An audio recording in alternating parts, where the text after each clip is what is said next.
আচ্ছা, আজকের ক্লাসে আমরা দেখব কম্পিটিটিভ অ্যানালাইসিস পার্ট 3।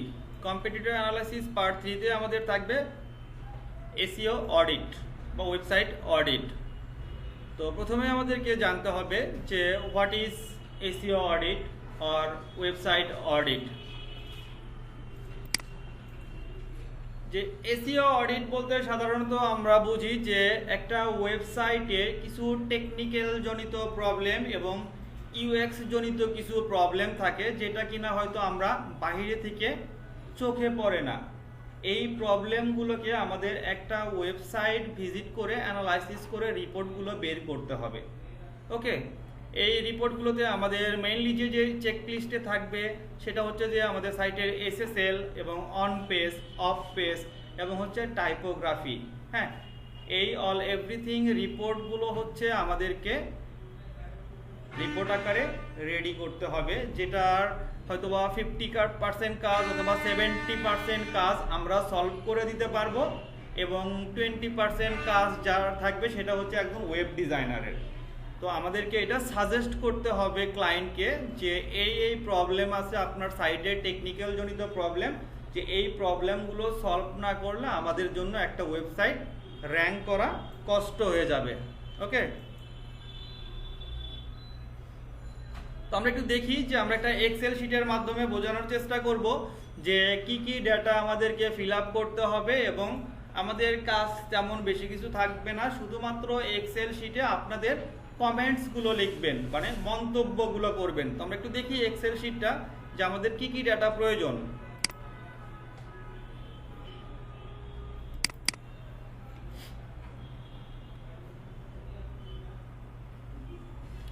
আমরা যদি এক্সেল শিটে আসি, এখান থেকে আমরা দেখতে পাচ্ছি যে আইটেম, যে একটা ওয়েবসাইটের কি কি আইটেম আমাদেরকে ফলো করতে হবে এবং সেই আইটেমের ফাইন্ডিংগুলো করব আমরা। যেমন ব্র্যান্ডিংয়ের মতো কালার আছে, আপনাদের কাজ হবে শুধুমাত্র এই কমেন্ট সেকশনে যে আপনি সাজেশন করবেন যে আমরা ব্র্যান্ডিংয়ের মতো যেমন আছে colour, typography, image, privacy policy, হ্যাঁ, রিফান্ড পলিসি, কন্ট্যাক্ট আস। একটা ডিজাইনের মধ্যে আছে above the fault, white space, call to action. এই যে পার্টগুলো একটা ওয়েবসাইটে আছে, এই ওয়েবসাইটগুলোকে আমাকে ফাইন্ডিং করে দেখতে হবে যে আমাদের কোনো টাইপোগ্রাফিতে কোনো প্রবলেম আছে কিনা, এরপর হচ্ছে ব্র্যান্ডিং কালার কোনো ফাইন্ড আউট করতে পারছে কিনা। হ্যাঁ, এইগুলো আমাদেরকে শুধু কমেন্টসে লিখে দিতে হবে ক্লায়েন্টকে, এর বাইরে কোনো কাজ নেই। তো আমরা সাধারণত এই এসইও ম্যানুয়ালি অডিটটা দুই ধরনের ভাবে হয়ে থাকে, যে একটা হচ্ছে যে আমরা ম্যানুয়ালি যেটা করতেছি হাতে কলমে, যেটা প্র্যাকটিক্যালি, আরেকটা হবে হয়তো সফটওয়্যার দিয়ে। অনলাইন কিছু টুলস আছে যে টুলসের মাধ্যমে আমাদেরকে এই ডাটাগুলো দিবে। তবে অনলাইন টুলসের তুলনায় আমরা ম্যানুয়ালি যদি ডাটাগুলো বের করে থাকি সেটা 100% প্রপার হবে। অনেক সময় সফটওয়্যার বা টুলস থেকে একটু কম বেশি ডেটা আমাদেরকে দেখায়, বা সব ডেটাগুলো আমরা আসলে অনলাইন টুলস থেকেও করতে পারবো না, হয়তো অনলাইন এবং অফ, মানে অন পেজ এবং অফ পেজ, অন পেজ এবং অফ পেজের পার্টগুলো আমরা দেখতে পারবো, বাট কালার, এরপর হচ্ছে ডিজাইন, এইগুলো টুলস থেকে কখনো আমাদের সম্ভব না। এইগুলোর জন্য আমাদের ম্যানুয়ালি করতে হবে। তো প্রথমেই আসি, আমরা একটু কয়েকটা ওয়েবসাইট ভিজিট করব, যে ওয়েবসাইটগুলো নিয়ে আমরা এসইও ম্যানুয়াল অডিট করার ট্রাই করব। আমরা একটু কিছু লো কোয়ালিটির ওয়েবসাইট দেখব, যে লো কোয়ালিটির ওয়েবসাইটগুলো দেখলে আমরা আসলে বুঝতে পারবো বা প্রবলেমগুলো বেশি ফাইন্ড আউট করতে পারবো, তাই না? রোগটা আমরা বেশি ধরতে পারবো। তো আমরা একটু দেখি যে কিছু ওয়েবসাইট আমরা ভিজিট করব, যে এটা এক্সাম্পল হিসেবে যে আমাদের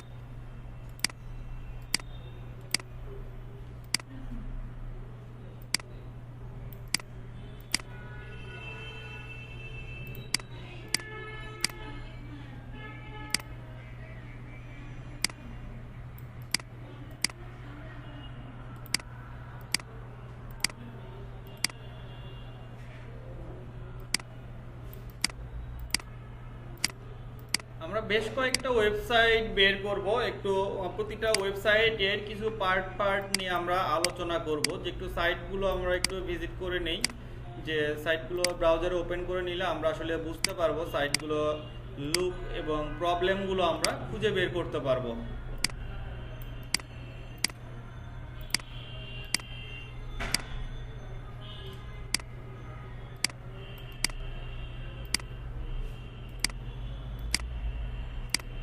অলরেডি আমরা সাইটগুলো ওপেন করে নিছি। যেখানে ফার্স্ট যে সাইটটা সেটা এখানে সার্চ বার আমাকে দেখাচ্ছে ডেঞ্জারাস। এই সাইটটা বিপজ্জনক, হয়তো বা ভাইরাস থাকতে পারে বা অথবা এর এসএসএল সার্টিফিকেটটা নাই, সেই জন্য ঠিক আছে এটা আমাকে ওপেন করার পারমিশন দিচ্ছে না। তারপরেও আমরা একটু জোর করে ভিজিট করব, যে না আমি আসলে এদের সাথে রাজি আছি যে সেফ, যে আমি ভাইরাস থাকলেও আমি এটাকে ভিজিট করব। আমি গুগল আমাকে নিজস্বভাবে একটা অ্যাটেনশন দিছে, আমি এখান থেকে দিস সাইট সেফ, যে ভিজিট দিস আনসেফ সাইট, যে আনসেফ, তারপরেও আমি ভিজিট করতেছি। আমরা একটু দেখি সাইটগুলো ওপেন করে নেই। এই যে আমরা সাইটগুলো পেলাম, যে এটা ওপেন করে নিলাম। এরপর নেক্সট সাইটটা, এখানেও একটা সাইট ওপেন করে নিলাম। হ্যাঁ, এই যে একটা সাইট ওপেন করে নিলাম। এই সাইটটার অবশ্য কাজ চলতেছে, যে এটার এখনো কাজ ফুলফিল রেডি হয় নাই, সাইটের হয়তো বা মেনটেনেন্সের কাজ চলতেছে। এই সাইটটা ওপেন হয়েছে, এই যে একটা সাইট ওপেন হয়েছে, এটাও এখনো ফুল লোডিং হয় নাই। আচ্ছা, লোডিং হয়ে গেছে অলরেডি। এরপরেরটা এখনো লোডিং হয় নাই, এই যে লোডিং হয়ে গেছে। এরপরে এই সাইটটা যদি আমরা ভিজিট করি, যে এটাও লোডিং আমাদের হয়ে গেছে। এরপরে আমরা এই সাইটটা যদি ভিজিট করি, আমরা মোটামুটি 5 থেকে 6টা সাইট ওপেন করে নিলাম। হ্যাঁ, যে এই সাইটগুলো ওপেন করব, যে এই ওয়েবসাইটগুলোরই আমরা আসলে অডিট করব।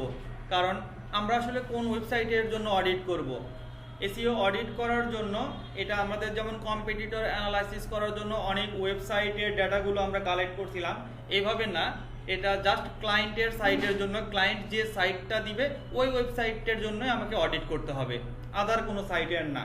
কারণ যে ক্লায়েন্টের সাইটটা দিবে, যে আমাদেরকে হয়তো বা এসইও করার জন্য দিচ্ছে, ফার্স্ট অবস্থায় আমাদের এসইও অন পেজ বা অফ পেজ কাজ শুরু করার আগে আমাদের এসইও অডিটটা আগে প্রপার রেডি করতে হবে, যে আমাদের যে ওয়েবসাইটের আসলে কোনো টেকনিক্যাল জনিত কোনো প্রবলেম আছে কিনা, এগুলো যদি থাকে, যদি আমরা যদি ফাইন্ড আউট করতে পারি, সেইগুলো সলভ করে নিয়ে দেন আমরা অন পেজ বা অফ পেজ কাজ শুরু করার জন্য সাজেশন করবো ক্লায়েন্টকে। এতে র্যাঙ্ক করতে সুবিধা হবে বা সার্চ ইঞ্জিন ফ্রেন্ডলি হবে। ওকে, তো আমরা এখান থেকে যদি একটা একটা করে আমরা এক্সেল শিট দেখবো এবং এগুলো ফিল আপ করবো। যে প্রথমে আইটেমে আছে আমাদের ব্র্যান্ডিং, যে গুগল নিজেও ব্র্যান্ডিং পছন্দ করে। হ্যাঁ, যে ব্র্যান্ডিংয়ের মধ্যেই যেটা আছে আমাদের কালার। কালার মানে তো আমরা সবাই বুঝি না, রং। যে প্রতিটা বিজনেসেরই দেখবেন নিজস্ব একটা ব্র্যান্ডিং কালার থাকতে পারে, তাই না? যে আমরা যদি এই কালার অপশনটা দেখি, যে আমরা ক্লায়েন্টের যে ওয়েবসাইটটা ভিজিট করব, ধরেন আমরা যে এই সাইটগুলো যদি ভিজিট করি, যে এই সাইটগুলো ভিজিট করলে আমরা একটু দেখি যে এখানে আমরা কোনো আসলে ব্র্যান্ডিং কালারটা ফাইন্ড আউট করতে পারি কিনা। তো এখান থেকে আমরা আসলে তেমন কোনো কালার দেখতেছি না, হয়তো বা তার ব্র্যান্ডিং কালারটা হইতে পারে ব্লু, কারণ সে লোগোতে ব্লু আইটেমটা রাখছে, নট শিওর, তাই না? এরপরে যদি আমরা এই সাইটগুলো দেখি, যে দেখেন এখানে আসলে আমরা কোনো ব্র্যান্ডিং কালার আসলে ফাইন্ড আউট করতে পারছি না সেইভাবে। এই জন্য আমি আসলে লো কোয়ালিটির ওয়েবসাইটগুলো ওপেন করলাম, যে এখানে তার আসলে কোনো ব্র্যান্ডিং কালার নেই। তবে হ্যাঁ, আমি এটাও বলি যে ব্র্যান্ডিং কালার নেই দেখে যে তার আসলে গুগলের সাইটটা র্যাঙ্ক হবে না, এটা কিন্তু এমন না। এটা হচ্ছে বিজনেস বা ওয়েবসাইটটাকে স্ট্যান্ডার্ড করার জন্য একটা বিজনেস কালার মেনটেন করে ওয়েবসাইট রেডি করা থেকে শুরু করে লোগো ডিজাইন সব কিছু করাটা বেটার হয়। যে তার ব্র্যান্ডিং কালার নাই দেখে সে ওয়েবসাইটটা র্যাঙ্ক হবে না, এমনটা না। তো এখান থেকে আমরা দেখি যে এগুলোর সাইটে আমরা যেগুলো সাইট ওপেন করলাম, আসলে এদের কোনোটারই আমি ব্র্যান্ডিং কালার সেভাবে ফাইন্ড আউট করতে পারছি না। বাট আমরা যদি আদার্স কোনো ওয়েবসাইট ভিজিট করি, যে ধরেন আমি একটা বাংলা লিঙ্ক ওয়েবসাইট ভিজিট করলাম, বাংলা লিঙ্ক ওপেন হোক, আমরা একটু আমাদের ক্রিয়েটিভ আইটি ওয়েবসাইটটা ভিজিট করি।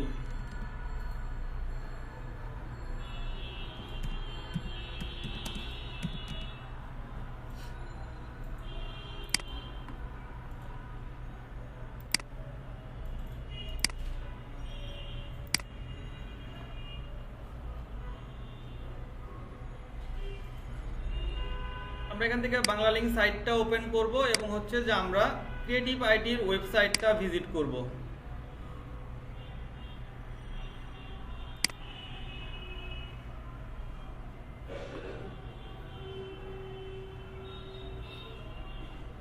তো আমরা যদি এই সাইটটা ভিজিট করি, দেখেন আমরা ক্রিয়েটিভ আইটির ওয়েবসাইটটা ভিজিট করলাম। সো এই যে ওয়েবসাইট ভিজিট করার পরে আমরা একটা কালার লক্ষ্য করতে পারছি যে তার মেইনলি ফোকাস কালারটা হচ্ছে রেড কালার। কারণ এই যে আমরা নিউজ লেটার থেকে শুরু করে আমরা জয়েন্ট ফেসবুক ক্লাব, দেখেন লোগোতে রেড, প্রায় এই যে প্রতিটা জায়গায় তারা ফোকাস করছে একটা রেডকে। তাহলে আমরা ধরে নিতে পারি যে এই ওয়েবসাইট বা এদের ব্র্যান্ডিং কালারটা হচ্ছে রেড, তাই না? এরপরে যদি আমরা বাংলা লিঙ্ক ওয়েবসাইটটা ভিজিট করি, বাংলা লিঙ্ক ওয়েবসাইটটা ভিজিট করলেও দেখতে পারবো তাদের নিজস্ব একটা ব্র্যান্ডিং কালার আছে। যে বাংলা লিঙ্কের ব্র্যান্ডিং কালার কি? অরেঞ্জ, কমলা না, অরেঞ্জ কালার। কারণ আমরা এখান থেকে দেখেন যে তাদের পেজ মেনুতে শো করলেও এই যে অরেঞ্জ কালারটা এইভাবে শো করতেছে, লোগোতে আছে এবং প্রতিটা টেক্সটেই তাদের অরেঞ্জকেই ফোকাস করতেছে। এই যে লাইভ চ্যাটও অরেঞ্জ কালার করে দিচ্ছে, তাহলে তাদের ব্র্যান্ডিং কালারটা হচ্ছে অরেঞ্জ।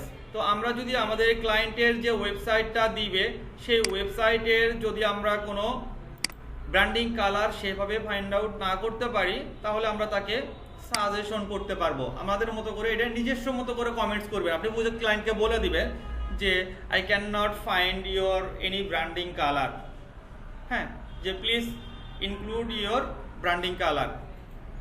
এবার আপনি অ্যাড করে দিতে বলবেন যে তার ব্র্যান্ডিং কালার কি, আমরা শুধু এটা বলে দিব, আমাদের করার দরকার নেই। কারণ আমি ফার্স্টেই বলছি যে টেকনিক্যাল জনিত বা ইউএক্স জনিত প্রবলেমের কিছু কিছু কাজ ওয়েব ডিজাইনার অথবা গ্রাফিক ডিজাইনার দিয়ে করে নিতে হবে, বাকি কাজটা আমরা করব। ওকে, তবে আমাদেরকে ফুলফিল ভাবে প্রথম আগে সাজেশন বা তাকে কমেন্টসটা করতে হবে। বুঝি নাই? হ্যাঁ, কালারটা যদি থেকে থাকে তাহলে আপনি এটা ওকে লিখে দিবেন যে I found your branding colour, okay লিখে দিবেন। এরপরেও আসি যদি আমরা টাইপোগ্রাফি। টাইপোগ্রাফি কি? What is typography? Typography means হচ্ছে যে আমরা যে এই যে টেক্সটগুলো দেখতে পাই, এই টেক্সটগুলোকে বলা হয় সাধারণত টাইপোগ্রাফি, তাই না? তাহলে আমরা এই যে ওয়েবসাইটগুলো ভিজিট করছিলাম, দেখেন অনেক ওয়েবসাইট আমরা দেখব যে তাদের হয়তো ফন্ট স্টাইলটা অনেক বড় অথবা ফন্টের সাইজটা অনেক ছোট, যেটার কারণে একজন ইউজার অথবা একজন রিডারের জন্য কষ্টকর হয়ে যায়, যেটা ভালোভাবে পড়তে পারে না। আমরা যদি একটু এই সাইটগুলো দেখি, যে এখান থেকে আমরা দেখতে পাচ্ছি তাদের এই যে কন্টেন্টগুলো আছে, হ্যাঁ, আর্টিকেলগুলো দেখতে পাচ্ছি। এইটাতে যদি আসি, এই যে আর্টিকেলগুলো এখানে আছে। এরপরে আমরা যদি এই সাইটটাতে যাই, এইটাতে দেখেন যে তার আর্টিকেল আছে, বাট এই যে টাইপোগ্রাফি সে যে ইউজ করছে এটা কিন্তু ফুল হোয়াইট দেয় নাই সে, এবং হচ্ছে এইটার নিচে সে ব্যাকগ্রাউন্ড কালার একটা ব্লু ইউজ করছে। এটা যাদের মোটামুটি একটু চোখের সমস্যা সে কিন্তু এটা পড়তে কষ্ট হয়ে যাবে একজন রিডারের জন্য, বাট এটা যদি একটু হোয়াইট, ফুল হোয়াইট কালার করতে পারবে, লেখাটা আরো স্পষ্ট ফুটতো, তাই না? এরকম যদি প্রবলেম হয় বা আমাদের সামনে মনে হয় যে এই টাইপোগ্রাফিটার ফন্ট সাইজ অথবা স্টাইলগুলো ঠিক নাই, এটাও আমরা ক্লায়েন্টকে সাজেশন করব। এই যে যেমন এই দেখতেছি আমরা ফন্ট সাইজগুলো খুবই ছোট, তুলনামূলক ফন্ট সাইজগুলো ছোট। এই যে এখানে দেখতেছি যে অনেক ছোট ছোট লেখা, তাহলে আমরা একে সাজেস্ট করব যে আপনার ফন্টের সাইজগুলো ছোট, আপনি ফন্টগুলোকে আর একটু বাড়ান, মানে একটু বড় করতে হবে। ওকে, সেভাবে আমরা এখানে তাকেও টাইপোগ্রাফির জায়গায় মন্তব্য করব। তবে এই টাইপোগ্রাফির কাজটা আমরা নিজেরাও করতে পারবো, কারণ অন পেজের কাজ যখন করব, আমরা যখন এই ওয়েবসাইটের ড্যাশবোর্ডে যাব, ড্যাশবোর্ডে গেলে যখন আর্টিকেল পাবলিশ করা হয়, আর্টিকেল থেকে আমরা ফন্ট সাইজ ছোট বড় করতে পারবো, এটা আমরাই করে দিতে পারবো। এরপরে আসবো আমরা ইমেজ। ইমেজ মানে আমরা সবাই বুঝি যে ছবি, যে প্রতিটা ওয়েবসাইটে বিভিন্ন ধরনের ইমেজ থাকে, যে ইমেজের নির্দিষ্ট কোনো সাইজ বা কোনো রেশিও মেনটেন করা ভালো। যে আমরা যদি দেখি যে এক একটা ওয়েবসাইটে অনেক সময় এক একটা ওয়েবসাইটের একটা ইমেজ অনেক বড়, একটা অনেক ছোট, এর কারণে দেখতে খুব বাজে দেখায়, বা ইমেজের সাইজগুলো বেশি বড় হওয়ার কারণে দেখা যায় অনেক সময় সাইটের লোডিং স্পিড কমে যায়। হ্যাঁ, এইগুলো আমাদেরকে সাজেশন করতে হবে, যে আমরা আগে ভিজিট করে আসলে সাইটটা দেখব যে তারা যে ধরনের ইমেজ বা ছবিগুলো যে ইউজ করতেছে এগুলোর সাইজ আসলে প্রপার ঠিক আছে কিনা। বা অনেক সময় খেয়াল করে দেখবেন অনেক ওয়েবসাইটের যে ইমেজগুলো এমন বড় সাইজের ব্যবহার করছে যে বড়র কারণে এই যে এই সাইজটা এই পাশের দিকে বেশি দূর চলে যায়। আমি যদি একটু জুম করে দেখাই যে পেজটা দেখেন, এই যে এইভাবে ইমেজ এই পাশের দিকে বেশি দূর চলে গেছে বডি থেকে। তাই এরকম প্রবলেম যদি আমরা দেখি যে ইমেজগুলা, তা আমরা ক্লায়েন্টকে সেটা সাজেশন করব যে আপনার ইমেজের সাইজগুলো ঠিক করাতে হবে। তো আমরা ইমেজের জায়গায় সেটাও সাজেশন করব যে আপনার ইমেজের সাইজ যদি ওকে থাকে তাহলে ওকে, আর যদি বেশি বড় দেখায় বা আপনার কাছে যদি দেখতেছেন যে বাজে দেখাচ্ছে তাহলে আপনি তাকে সাজেশন করবেন। এরপরে আমরা ইমেজের জায়গায় এখানে আমরা লোগো অ্যাড করতে পারি, যে লোগো হচ্ছে প্রতিটা বিজনেসের জন্য একটা প্রতীক, তাই না, বিজনেসের প্রতীক।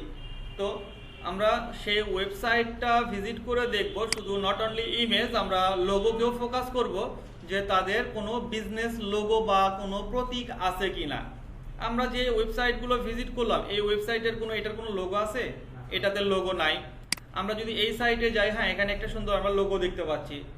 আবার আমরা যদি এই ওয়েবসাইটে ভিজিট করি, এই ওয়েবসাইটের কোনটা, আমি আসলে লোগো কোনটাকে ধরে নিব, এইটা এইটা এইটা না এইটা, এক্সাক্ট আমরা কি লোগো ফাইন্ড আউট করতে পারছি? আমরা তো উপরের দিকে ছবি দেখতে পাচ্ছি কয়েকটা লোগোর মতো সাইজ, বাট অরিজিনাল লোগো কোনটা আমরা সেইভাবে ফাইন্ড আউট করতে পারছি না।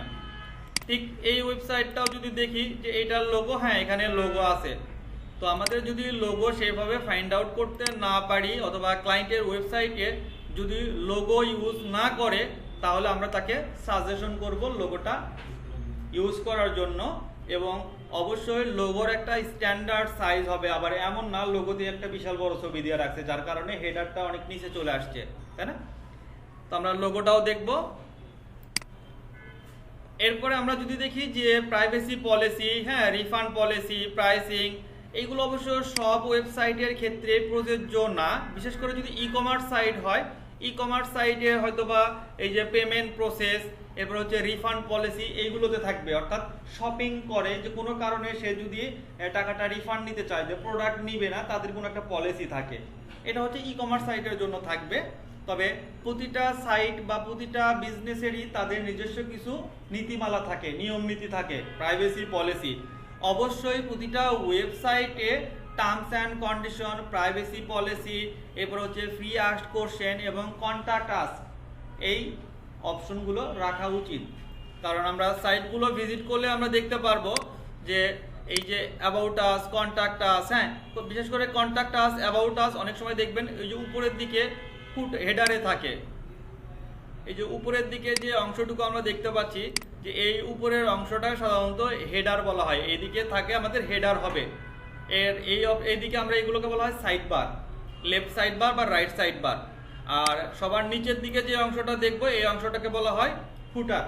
হয়তোবা প্রাইভেসি পলিসি, কন্টাক্ট আস, হ্যাঁ এই যে এগুলোতে একটু খুঁজে দেখবেন যে তাদের রিফান্ড পলিসি এই অপশনগুলো আছে কিনা হেডারে অথবা ফুটারে। এই যে যেমন এখানে ড্রপ ডাউন মেনুতে সে হয়তো হেডার রাখছে এই যে অ্যাবাউট, হ্যাঁ তো এইগুলো আমরা দেখে নিব যে ক্লায়েন্টের ওয়েবসাইটের তাদের যদি কোনো প্রাইভেসি পলিসি এইগুলো না থাকে আমরা এটাকে ইনক্লুড করতে বলবো। কারণ সেই ওয়েবসাইটের কিন্তু অ্যাবাউট আস বা কন্ট্যাক্ট আস এই সম্পর্কে যদি কোনো পেজ না করা থাকে, তাহলে একজন ভিজিটর ভিজিট করলে হয়তো হঠাৎ বুঝতে পারবে না যে সে কি ধরনের সার্ভিস দিয়ে থাকে বা তার সম্পর্কে ডিটেলস জানতে পারবে না। অথবা কন্ট্যাক্ট আস পেজটা না থাকলে তার সাথে যোগাযোগ করার কোনো ওয়ে থাকবে না। কারণ একজন কাস্টমার তার সাথে কন্ট্যাক্ট করবে বাট কোনো কন্ট্যাক্ট ইনফরমেশন নাই, এটার জন্য সে কিন্তু একজন কাস্টমার হারাবে। সো এই অপশনগুলো অ্যাড করে নিতে হবে। ওকে, এই অপশনগুলো ছিল আমাদের ব্র্যান্ডিং এর মধ্যে। তো ব্র্যান্ডিং এর পরে আমরা যেটা আসবো ডিজাইন পার্ট। তো ডিজাইন অপশন, আমরা ডিজাইনটা বুঝি যে একটা ওয়েবসাইট আমরা যেটা দেখতে পাচ্ছি, পুরো জিনিসটা যেটা দেখতে পাচ্ছি আমাদের চোখের সামনে আছে পুরোটা একটা ডিজাইন, তাই না। যে ডিজাইন, তো ডিজাইনের মধ্যে আমাদের প্রথমেই আসবে above the fault. Above the fault কি? আমরা যে ওয়েবসাইটগুলো ভিজিট করতেছি, যে এই যে ওয়েবসাইটে ভিজিট করার সময় এই যে দেখেন প্রথম পেজেই যে অপশনটা আসছে, মানে যতটুকু অংশ জুড়ে আমরা দেখতেছি, এই যে এতটুকু জুড়ে আমরা প্রথম অংশ দেখতে পাচ্ছি। এরপরে আমরা এটাকে স্ক্রল করলে আরো নিচের দিকের অংশগুলো দেখতে পাচ্ছি, তাই না? তো এই যে আমরা প্রথম অবস্থায় সাইটটা ভিজিট করে যতটুকু জায়গা দেখলাম, তো এই যে দেখেন সে একটা স্লাইডার বা স্লাইড শো প্রথমে হেডারে ইউজ করছে। এরপরে পর্যাপ্ত পরিমাণে একটা হোয়াইট স্পেস বা সাদা অংশ আছে। সে চাইলে কিন্তু এখানে কোনো ইনফরমেশন বা গুরুত্বপূর্ণ কোনো তথ্য রাখতে পারত। তাহলে এই যে হেডারের জায়গা জুড়ে এটাকে সাধারণত বলা হয় অ্যাবভ দ্য ফল্ট।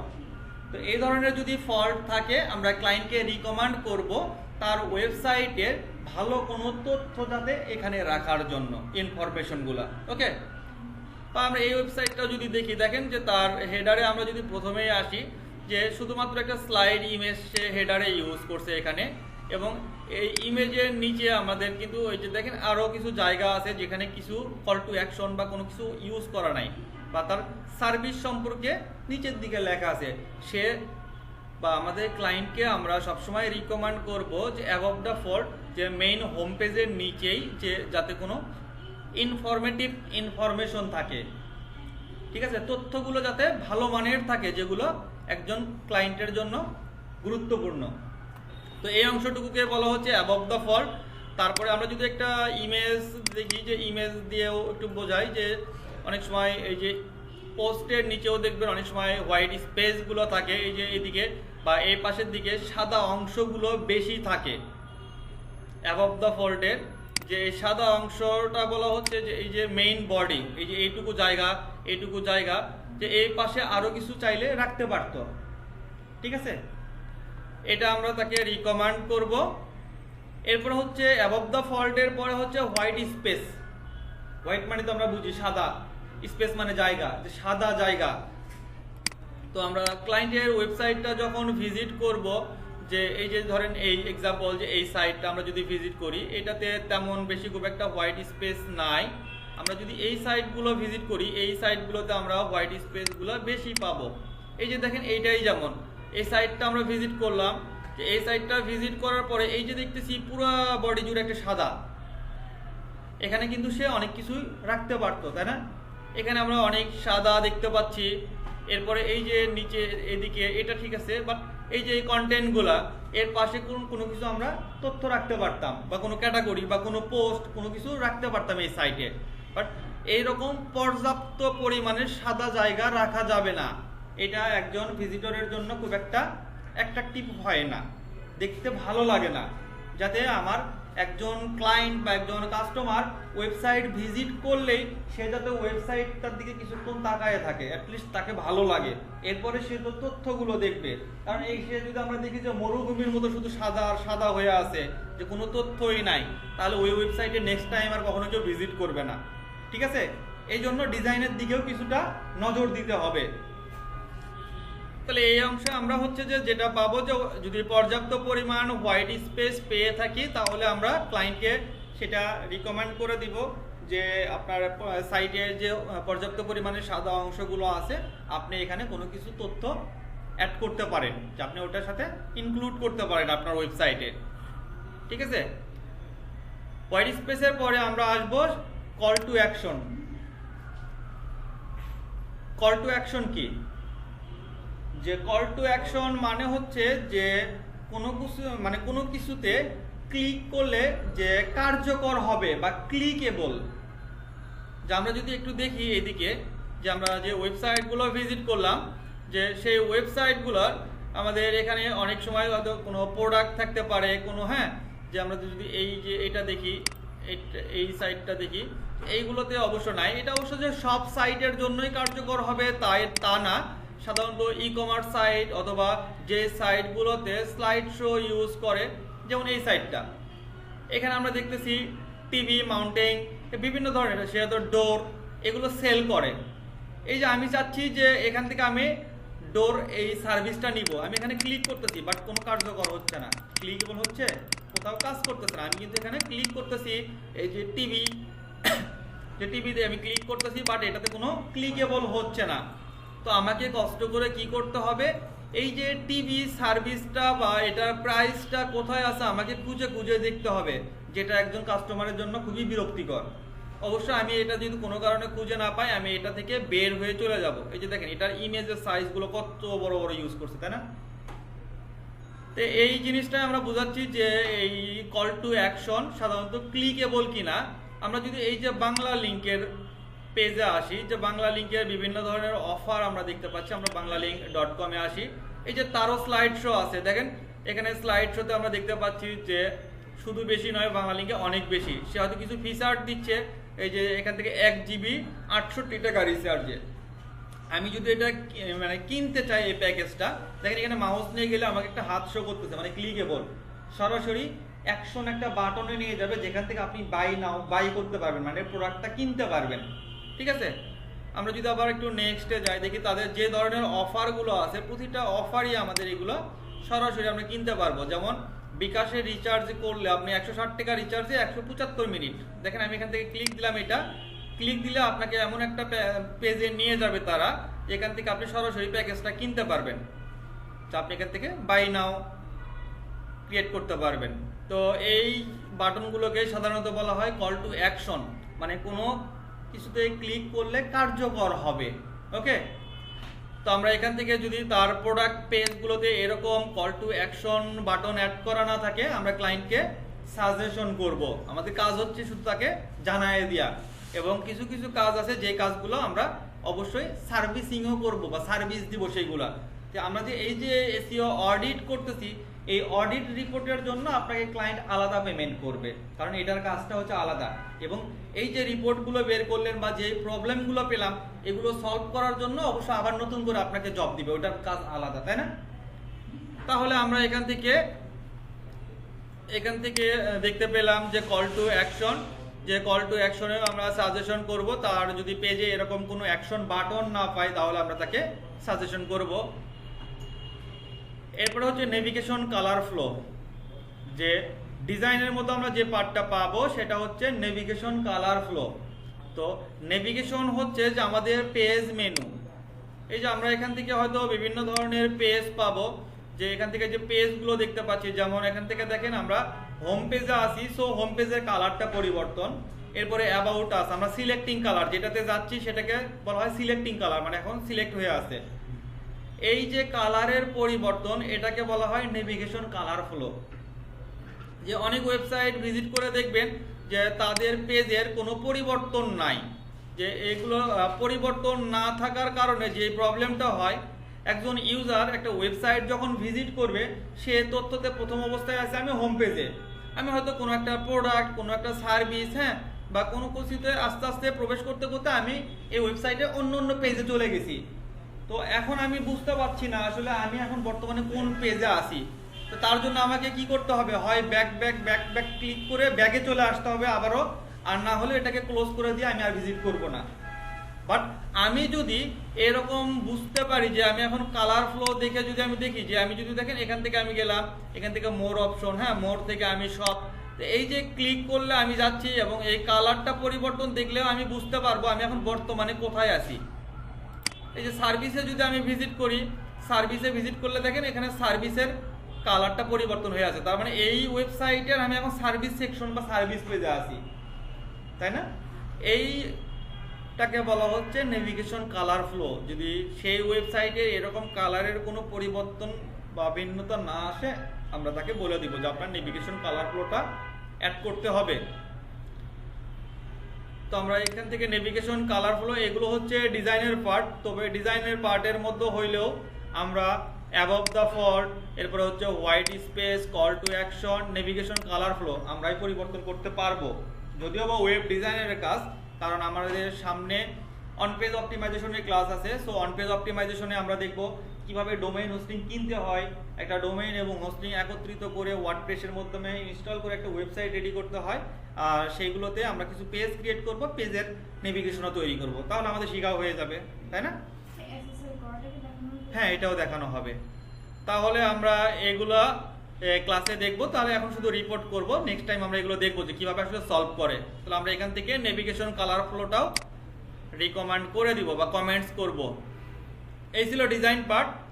ডিজাইন পার্টে যাওয়ার পরে আমরা যেটার দিকে ফোকাস করব সেটা হচ্ছে কোডিং। কারণ আমরা প্রথমেই দেখছি যে আমরা এই যে অডিট চেকলিস্ট করার জন্য আমরা কি কি জিনিসের দিকে নজর দিব, বা এসইও ফ্রেন্ডলি করার জন্য একটা ওয়েবসাইটের কোন কোন জিনিসটাকে মাস্ট বি প্রপার রেডি থাকতে হবে একটা ওয়েবসাইটের, ঠিক সেটারই আমাদের একটা অংশ, সেটা হচ্ছে কোডিং। তো কোডিং এর মধ্যে আমাদের আসতেছে সাব হেডিং। যে আমরা হেডিং বুঝি, হেডিং মানে হচ্ছে কি হেডলাইন। আর এই হেডিংগুলোকে সাধারণত দেখানো হয় H1 tag, H2, H3, H4। হ্যাঁ, এই যে H1, H2, H3 এটার উপর নির্ভর করে লেখার সাইজগুলো ছোট বড় হয় হেডিংগুলো। তো প্রথম যখন আমরা কন্টেন্টে একটা কন্টেন্ট পোস্ট করব বা পাবলিশ করব, আমাদের মেইন টাইটেলটা হবে H1 ট্যাগে হেডিং। আর H1 ট্যাগে আমাদেরকে H1 ট্যাগে যে টাইটেলটা লিখব সেই টাইটেলে আমাদের অবশ্যই কিওয়ার্ড রাখতে হয়, এটাকে বলা হয় এসইও ফ্রেন্ডলি টাইটেল। এগুলো আমরা আরো পরে দেখব। তো আমরা একটু চেক করে দেখি যে হেডিংগুলো আমরা চেক করব যে ওয়েবসাইটগুলো আমাকে হয়তো ক্লায়েন্ট এখন বর্তমানে ধরেন একটা ওয়েবসাইট দিছে, যে ওয়েবসাইটের জন্য আমাকে জাস্ট অডিট করতে হবে, আমরা তো এখন অন পেজের কাজ করব না, তাই না? তো অডিট করতে গিয়ে আমরা এই যে লেখাগুলো দেখতে পাচ্ছি এইগুলো কিন্তু হেডিং মানে হেডলাইন না, এটা হেডলাইন। আচ্ছা এইটা না, এটা আমরা এটাতে যদি যাই, এই যে এইগুলো হচ্ছে কি হেডলাইন। এরপরে আমরা যদি এই ওয়েবসাইটটাতে যাই, এখানে তার হচ্ছে যে এই যে বোল্ড কালার, এগুলো হচ্ছে হেডিং, তাই না? তো এই হেডিংগুলো ইউজ করা হয় হেডলাইন H1 ট্যাগ অথবা H2 অথবা H3। তো আমরা একটু চেক করে দেখি যে তারা কি আসলে H1, H2 বা H3 ইউজ করছে কিনা, অথবা আমরা যদি H1, H2, H3 এই ধরনের হেডিং না ইউজ করে আমরা যদি এই টেক্সটটাকে সিলেক্ট করে টেক্সটের সাইজটা বড় করে দিয়ে বোল্ড করে দেই, তাহলেও তো মোটা হবে, বড় দেখাবে না? কিন্তু এটা কোনো হেডিং না, এটা হয়তো বা একটা স্টাইল, এটা এসইও ফ্রেন্ডলি না। আমরা একটু দেখি যে এদের হেডিংটা ঠিক আছে কিনা। তো আমরা হেডিংগুলো চেক করার জন্য আমরা সেই লেখার উপর সিলেক্ট করবো বা সাইডে একটা জায়গায় ক্লিক দিব, দিয়ে আমরা রাইট বাটনে ক্লিক করে ইনস্পেক্টে যাব। ঠিক আছে, ব্রাউজারে ইনস্পেক্ট। তো ইনস্পেক্টে যাওয়ার পরে আমরা এই যে কার্সারে ক্লিক দিব, এখান থেকে সিলেকশন এলিমেন্টের ক্লিক দিয়ে আমরা যেখানে মাউস নিয়ে যাব সেটাই দেখাবে। দেখেন এখানে সে এইটা কোনো হেডিং ইউজ করে নাই। এখান থেকে আমরা দেখতে পাচ্ছি যে স্প্যান মানে একটা স্প্যানিশ স্টাইল হয়তো সে ইউজ করছে, বা স্প্যানিশ একটা ফন্ট ইউজ করছে, ওই যে দেখাচ্ছে এখানে উপরে দেখাচ্ছে। এখান থেকে আমরা যদি যাই যে সে স্প্যানিশ এই ফন্টগুলো ইউজ করছে স্টাইল, সে কোনো H1 ট্যাগ ইউজ করে নাই। আবার আমরা যদি এইটাতে যাই দেখি যে সে কি ইউজ করছে, আসলে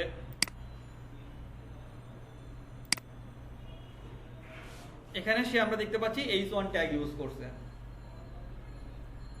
এই যে এখানে দেখেন মাউস আমি নিয়ে যাচ্ছি, এটা নিচে যে এখানে দেখাবে, দেখাচ্ছে এই যে এখানে H1 ট্যাগ, ঠিক আছে, এই যে H1। তো আমরা এখান থেকে দেখব তার H1 ট্যাগ অথবা H2 বা H3 এভাবে হেডিং ইউজ করছে না হচ্ছে স্টাইল ইউজ করছে। যদি সে এই যে লেখাগুলো বোল্ড ইউজ করে তাহলে আমরা তাকে সাজেশন করব H1 ট্যাগে এই হেডলাইনগুলো ইউজ করার জন্য অথবা H2 তে। কারণ একজন ক্লায়েন্ট বা যে ওয়েবসাইট বানায় নেয় সে হয়তো এসইও রিলেটেড খুব একটা ভালো জানেও না। সে যখন একজন ডিজাইনার বা ডেভেলপারকে দিছে, সে তার মতো করে ওয়েবসাইটগুলো তৈরি করছে, হেডিংগুলো সে হয়তো এসইও ফ্রেন্ডলি কিনা সেটা তো জানে না। বাট এসইও কাজ করাতে যখন আসবে এসইও প্রপার মেনটেন করে আমাদেরকে এসইও কাজে নামতে হবে, আগে এসইও রেডি করতে হবে। তো এসইও ফ্রেন্ডলি রেডি করতে গেলে আমাকে অডিট করতে হবে, অডিটে যে প্রবলেমগুলো পাবো সেগুলো আমাদেরকে আগে সলভ করে নিতে হবে। ঠিক আছে, এভাবে হচ্ছে আমরা হেডিংগুলো চেক করে নিব। তো হেডিং এর পরে আমরা আসি ক্যানোনিক্যাল।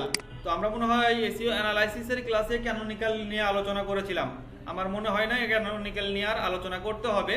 তো তারপরে আমি যদি বলি ক্যানোনিক্যাল কি জিনিস, যে আরেকটু ছোট করে ব্রিফ দিয়ে দেই। যে যেমন HTTP, তারপর হচ্ছে আপনার ওয়েবসাইটের নেম লিখে কেউ সার্চ করুক, অথবা www ইওর ওয়েবসাইট নেম, অথবা শুধু ইওর ওয়েবসাইট নেম লিখে সার্চ করুক। গুগল মনে করে আপনার একটা ওয়েবসাইট আর একটা ওয়েবসাইটের সাথে কপি করা। সো আমরা একটা ক্যানোনিক্যাল ট্যাগ ইউজ করতে হয় অথবা আমরা প্লাগইন ইউজ করতে হয়। এই ট্যাগের মাধ্যমে আমাদেরকে দেখাই দিতে হয় আমাদের মেইন সাইটের নেমটা আমরা হয়তো বা http এরপর হচ্ছে www দিয়ে আমার সাইটের নামটা আমি এটাকে ট্যাগে ইউজ করে দিতে হবে। তাহলে এটা হচ্ছে যে আমাদের এসইও ফ্রেন্ডলি হবে এবং গুগল বুঝতে পারবে যে আপনি কোন সাইটটাকে মেইন ভ্যালু দিতে চাচ্ছেন এবং কোনটাকে গুগলে র্যাঙ্ক করাতে চাচ্ছেন। এটা গুগল ক্লোন হিসেবে ধরে নিবে না।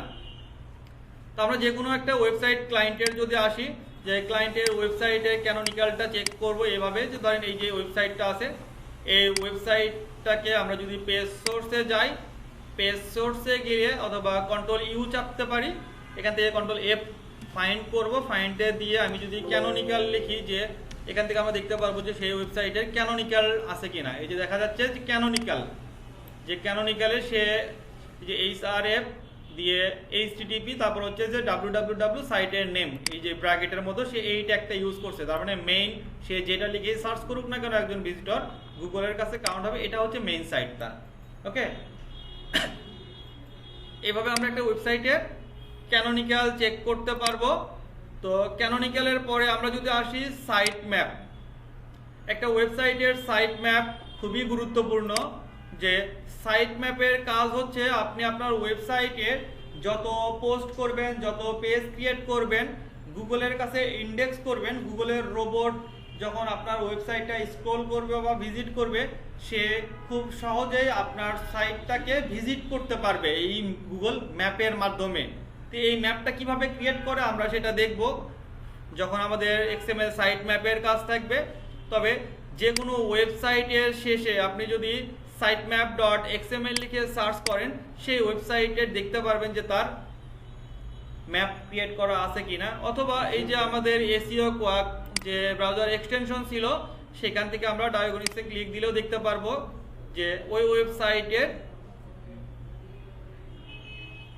সাইট ম্যাপ ক্রিয়েট আছে কিনা। এই যে আমরা এখান থেকে সাইট ম্যাপ দেখতে পাচ্ছি যে প্রতিটা সাইটের শেষে আপনি যদি sitemap.xml লিখে সার্চ করেন, তাহলে আপনি দেখতে পারবেন সেই সাইটের সাইট ম্যাপ। এই যে এখান থেকে আমরা এই ওয়েবসাইটের সাইট ম্যাপ দেখতে পাচ্ছি।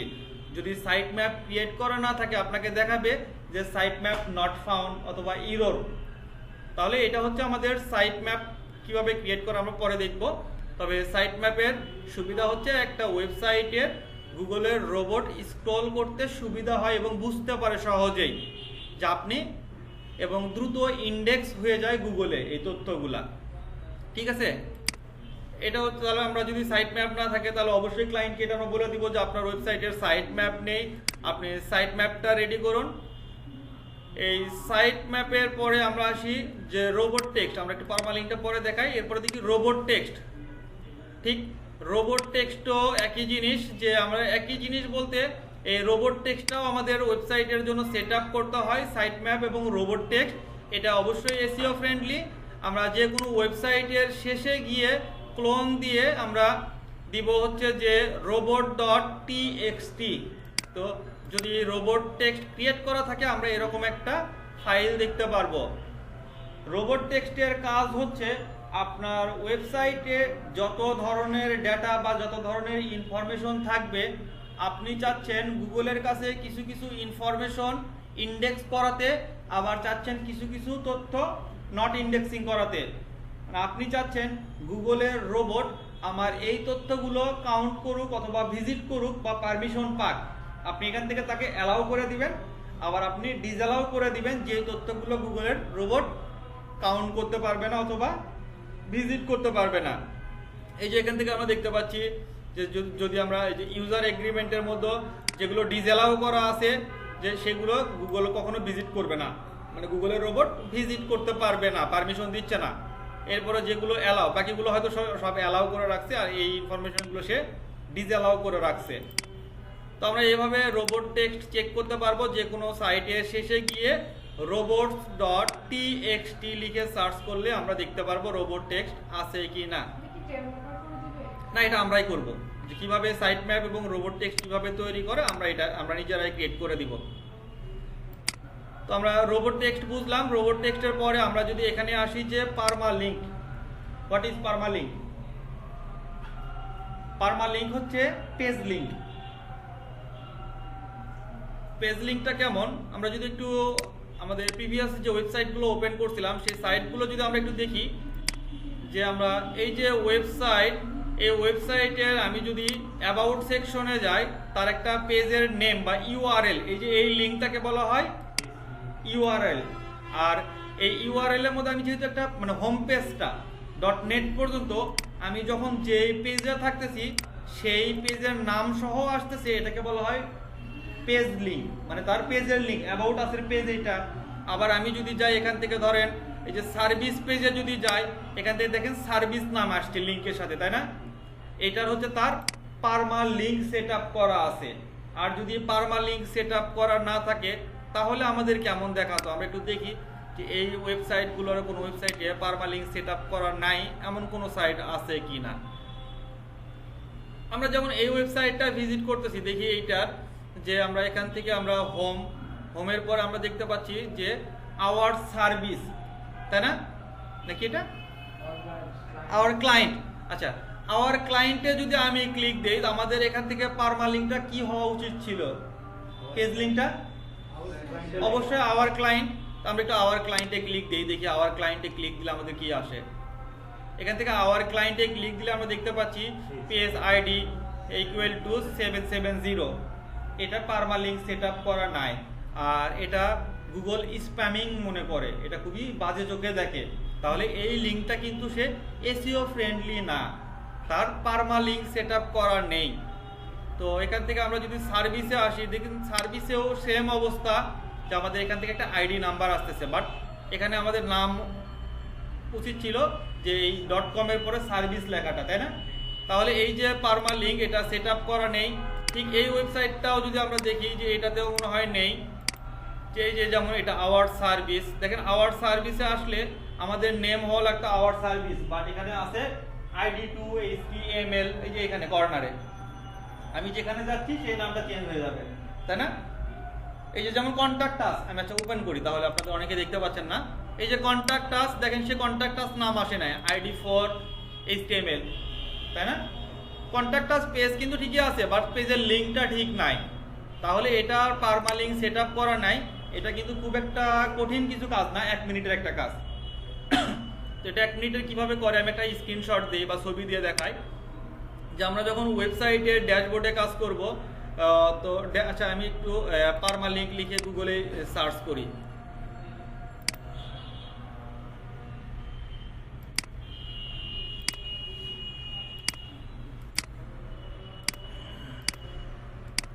আমরা যখন ওয়ার্ডপ্রেস নিয়ে কাজ করব বা ওয়েবসাইটের ড্যাশবোর্ডে কাজ করব, আমাদের এই পারমা লিঙ্ক সেট আপ কীভাবে করে আমরা একটু ইমেজের মাধ্যমে দেখাই, এরপর নেক্সট ক্লাসে আমরা লাইভ দেখব যে পারমা লিঙ্ক সেট আপ করার জন্য আমাদের খুবই সহজ একটা কাজ, যে 1 মিনিটের, এটা শুধু সেট করে দিলেই হবে।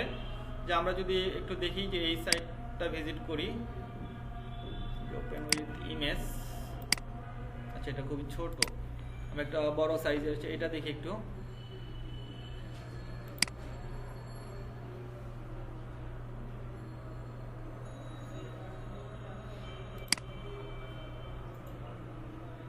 আচ্ছা এটা বেশ ক্লিয়ার আসছে।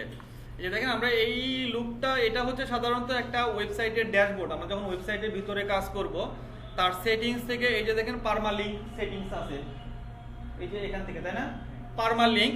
তো পারমা লিঙ্কের এখানে কিছু ফরম্যাট আছে, যেমন প্রথমে সে হয়তো ডিফল্ট ক্লিক করা ছিল, যে ডিফল্ট অবস্থায় প্ল্যান। এরপর আরেকটা আছে ডেট অ্যান্ড নেম। অনেক সময় এভাবে শো করবে যে আপনার পোস্টের সাথে আপনার মেইন হোম পেজ থাকবে, তারপরে কবে কবে পোস্ট দিচ্ছেন সেই ডেটটা সহ, এরপর হচ্ছে পোস্টের টাইটেল থাকবে। আবার আমরা যদি শুধুমাত্র দেই এখান থেকে, দেখেন যে পোস্ট নেমটা হচ্ছে যে আমাদের হোম পেজ এবং যেটা পোস্ট দিব শুধু সেইটাই। তো এখান থেকে পারমা লিঙ্কটা আমাদেরকে সেট করে দিতে হয়। তো এটা কিভাবে করে আমরা তো অবশ্যই দেখব। তো যদি আমরা ক্লায়েন্টের ওয়েবসাইটের পারমা লিঙ্কটা যদি দেখতে পাচ্ছি যে পারমা লিঙ্ক সেট আপ করা নেই, আমরা তাকে রিকমেন্ড করব পারমা লিঙ্কটা সেট করে দেওয়ার জন্য। এরপর হচ্ছে রোবট টেক্সট, আমরা আগেই দেখে ফেলছি, তাই না? যে রোবট টেক্সটটা, তো কোডিং এর মধ্যে আমাদের এই বিষয়গুলো ছিল। কোডিং এর পরে আমরা যেটা দেখব ইউজাবিলিটি। তো ইউজাবিলিটির মধ্যে আমাদের হচ্ছে যে গ্রামার এবং স্পেলিং চেকটা দেখতে হবে, যদিও বা এটা আমাদের কাজ না। যেমন এটা হচ্ছে শুধু আমরা গ্রামার স্পেলিংগুলো চেক করব, আর গ্রামার বা আর্টিকেল লেখার কাজকে যে ক্লায়েন্ট হচ্ছে যে আর্টিকেল প্রোভাইড করছে যে সে হচ্ছে তার আর্টিকেল রাইটার। তো আমরা একটু চেক করে দেখব তার আর্টিকেলগুলো মানসম্মত আছে কিনা। এটা চেক করার জন্য আমরা সাধারণত ইউজ করব গ্রামারলি গুগল ক্রোম এক্সটেনশন। এই যে এইভাবে আপনারা ব্রাউজারে একটা এক্সটেনশন দিবেন, এই যে এটা হচ্ছে গ্রামারলি এক্সটেনশন। আমরা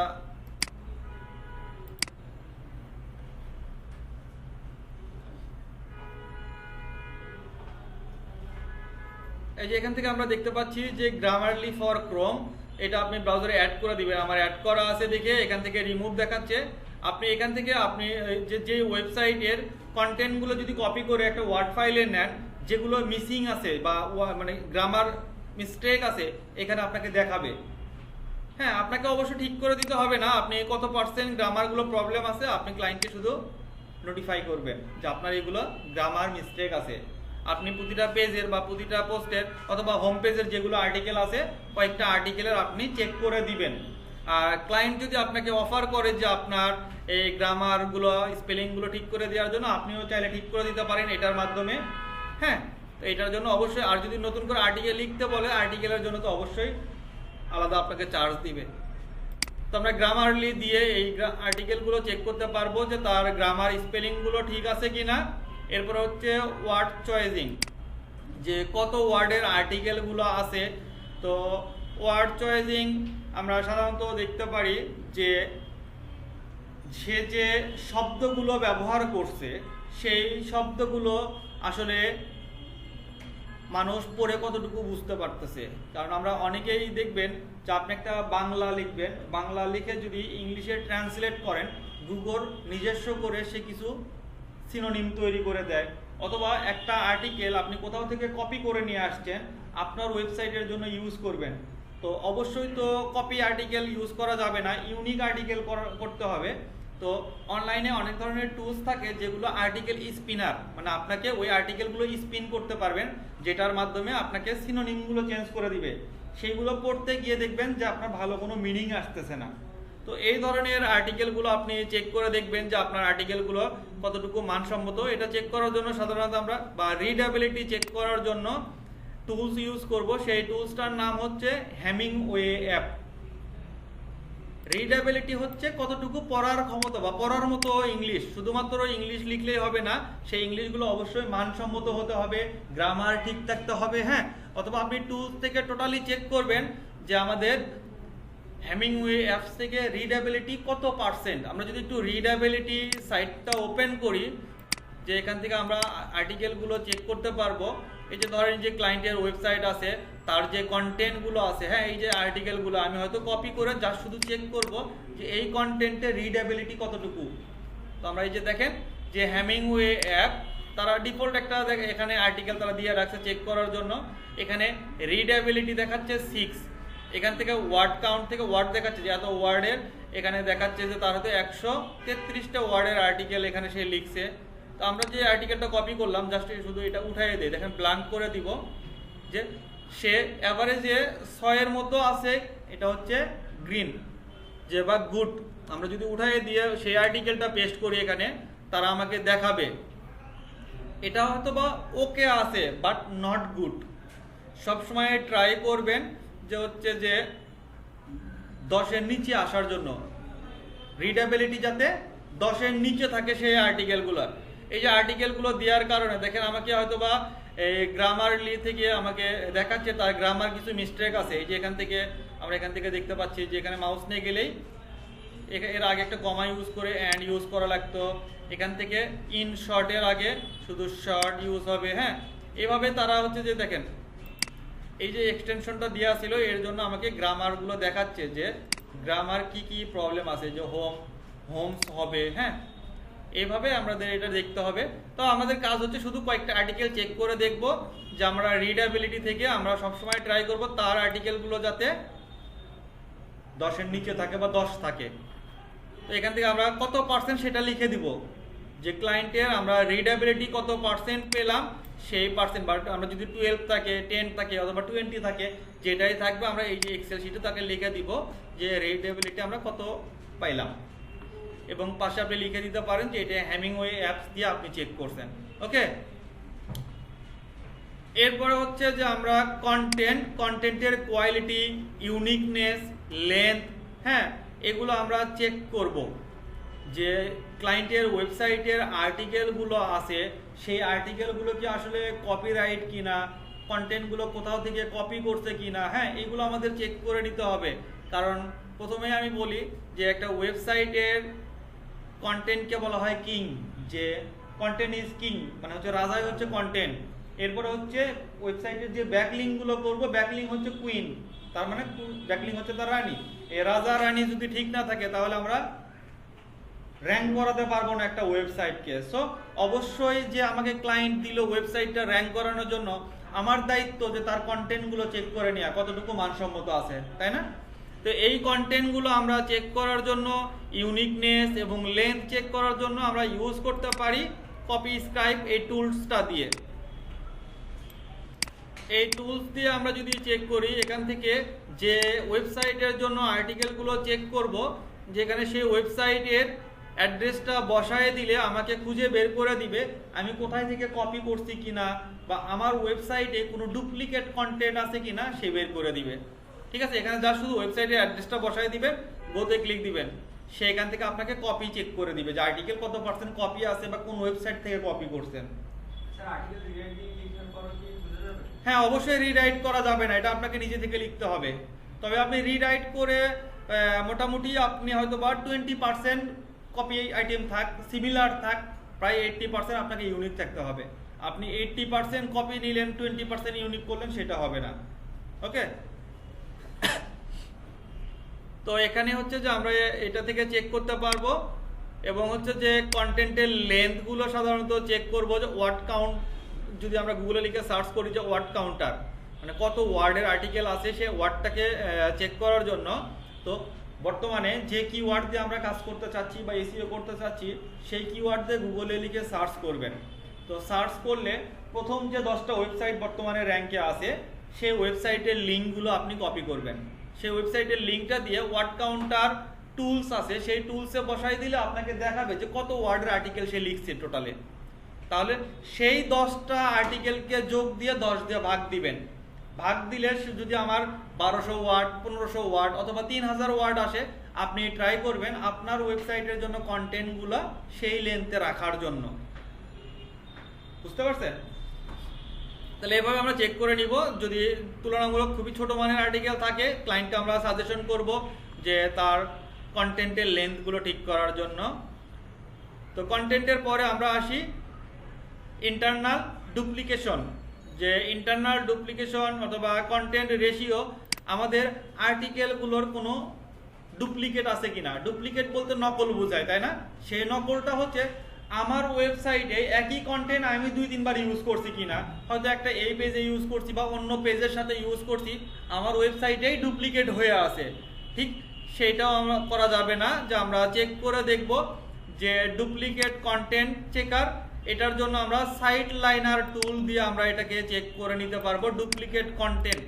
তো আমরা যদি ডুপ্লিকেট কন্টেন্ট চেক করার জন্য গুগলে লিখে সার্চ করি যে সাইট লাইনার, এই যে এখান থেকে siteliner.com, যেখান থেকে ফাইন্ড ইউর ডুপ্লিকেট কন্টেন্ট, যেখান থেকে জাস্ট শুধুমাত্র সেই ওয়েবসাইটের অ্যাড্রেসটা দিবেন।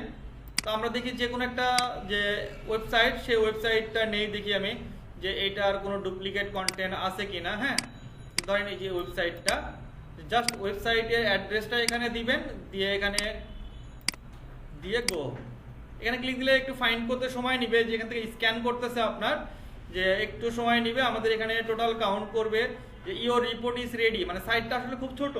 এই সাইটটা আমরা যেটা চেক করতেছি, অনেক সময় অনেক সাইটগুলো বড় হবে। এখান থেকে আমাকে দেখাচ্ছে, দেখেন ডুপ্লিকেট কন্টেন্ট 83%, প্রায় 83% ডুপ্লিকেট কন্টেন্ট আছে।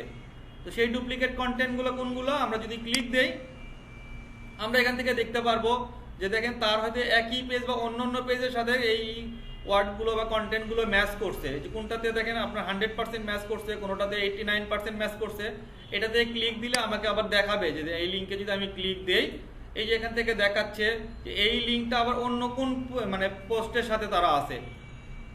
এই যে ভিউ সাইট ওভারভিউ, এখান থেকে দেখাচ্ছে যে আদার্স অন্য পেজের সাথে সেই কন্টেন্টটা ইউজ করছে। তো আমাদের ডুপ্লিকেট কন্টেন্ট এভাবে লিঙ্ক খোঁজার দরকার নেই। আমাকে ডুপ্লিকেট কন্টেন্ট যত পার্সেন্ট দিছে এখান থেকে আমি শুধু রিপোর্টে লিখে রাখবো যে 83% ডুপ্লিকেট কন্টেন্ট, যে এটা রিমুভ করে দিতে বলবো ডুপ্লিকেট কন্টেন্টগুলো এসইও ফ্রেন্ডলি করার জন্য। ঠিক আছে, তো এই ডুপ্লিকেট কন্টেন্ট এবং ডুপ্লিকেট কন্টেন্টের সাথে আমাদের আরেকটা অপশন আসবে, সেটা হচ্ছে 404 ইরর পেজ। 404 ইরর মানে কি? 404 নট ফাউন্ড। আবার অনেক সময় আসে 405। 405 গুলো হয় সাধারণত ইরর না, এটা হচ্ছে নট রিডার, মানে যারা রিডার বা ভিজিট করতেছে ওইটা রিডেবিলিটি নাই, মানে পড়তে পারতেছে না বা ভিজিট করতে পারতেছে না। আর ইরর গুলো হচ্ছে কোনো এক সময় এই তথ্যটা ছিল বাট ডিলিট করে দিছে, গুগলে সেই তথ্যগুলো আছে, ওই লিঙ্কে গিয়ে আপনি কোনো তথ্য পাচ্ছেন না কারণ সে ওয়েবসাইটের ডাটাবেস থেকে ফেলে দিছে। তো যদি এই ধরনের ব্রোকেন লিঙ্কগুলো থাকে আমরা ক্লায়েন্টকে বলে দিব যে এই লিঙ্কগুলো পার্মানেন্টলি যাতে ডিলিট করে দেয়, কারণ একজন ভিজিটরের জন্য বা যেমন হচ্ছে যে সে ভিজিট করতে এসে কোনো তথ্য পাচ্ছে না এবং গুগলের কাছেও সে একটা ফল্ট হয়ে আছে যে তার কোনো তথ্য নাই বাট গুগলের কাছে জমা আছে, তাই না? তো এইগুলো কিভাবে পার্মানেন্টলি ডিলিট করে সেগুলো আমরা দেখব। তাহলে ব্রোকেন লিঙ্ক কত পার্সেন্ট থাকবে আমরা সাইড লাইনার থেকেই চেক করতে পারবো। এটাতে অবশ্য তেমন ব্রোকেন লিঙ্ক নাই, সেই জন্য কিছু আসে না, এখানে আপনাকে পার্সেন্টেজ দেখাতো এভাবে ব্রোকেন লিঙ্ক। অথবা অনেক সময় দেখবেন যে এই সাইটটায় যেমন হয়তোবা যে অনেক সময় ডিজাইনের সময় লেখা থাকে হয়তোবা যে আন্ডার কনস্ট্রাকশন, মানে সাইটের কাজ চলতেছে লেখা থাকে না, অথবা সাইট লাইভ সুন, মানে শীঘ্রই এটা লাইভ হবে, এখন বর্তমানে মেইনটেনেন্সের কাজ চলতেছে হয়তো। এই যে একটা সেই হয়তো সেইটার জন্য একটা দেখবেন পেজ ক্রিয়েট করছে, সেই তথ্যটা এখানে গুগলের কাছে জমা আছে বাট সেটা কিন্তু পার্মানেন্টলি ডিলিট করে নাই। তো সেই সাইটটা তো আর লাইফ টাইমের জন্য তো আন্ডার কনস্ট্রাকশনে থাকবে না, লাইভে চলে আসবে, তখন তো ওই পেজের আর দরকার নেই। যে এই ধরনের হয়তো পেজ তৈরি করে থাকে বাট এটা ইন্ডেক্স হয়ে গেছে অলরেডি, কিন্তু সেই তথ্যটা আর মোছে নাই, তাহলে এগুলো ইউজার ফ্রেন্ডলিও না এবং গুগলও এটাকে পছন্দ করে না। এই ধরনের যদি লিঙ্কগুলো থাকে আমরা ক্লায়েন্টকে বলে দিব পার্মানেন্টলি ডিলিট করে দেওয়ার জন্য। ওকে, এরপরে আসবো আমরা হচ্ছে অল্ট্রা ট্যাগ। আমরা অল্ট্রা ট্যাগও গত ক্লাসে দেখছিলাম যে অল্ট্রা ট্যাগ হচ্ছে যে আমাদের কোনো ইমেজ অথবা ফাইলের অল্টারনেটিভ কোনো নাম। যেমন আমি এখান থেকে হয়তোবা গুগলে লিখে সার্চ করতেছি যে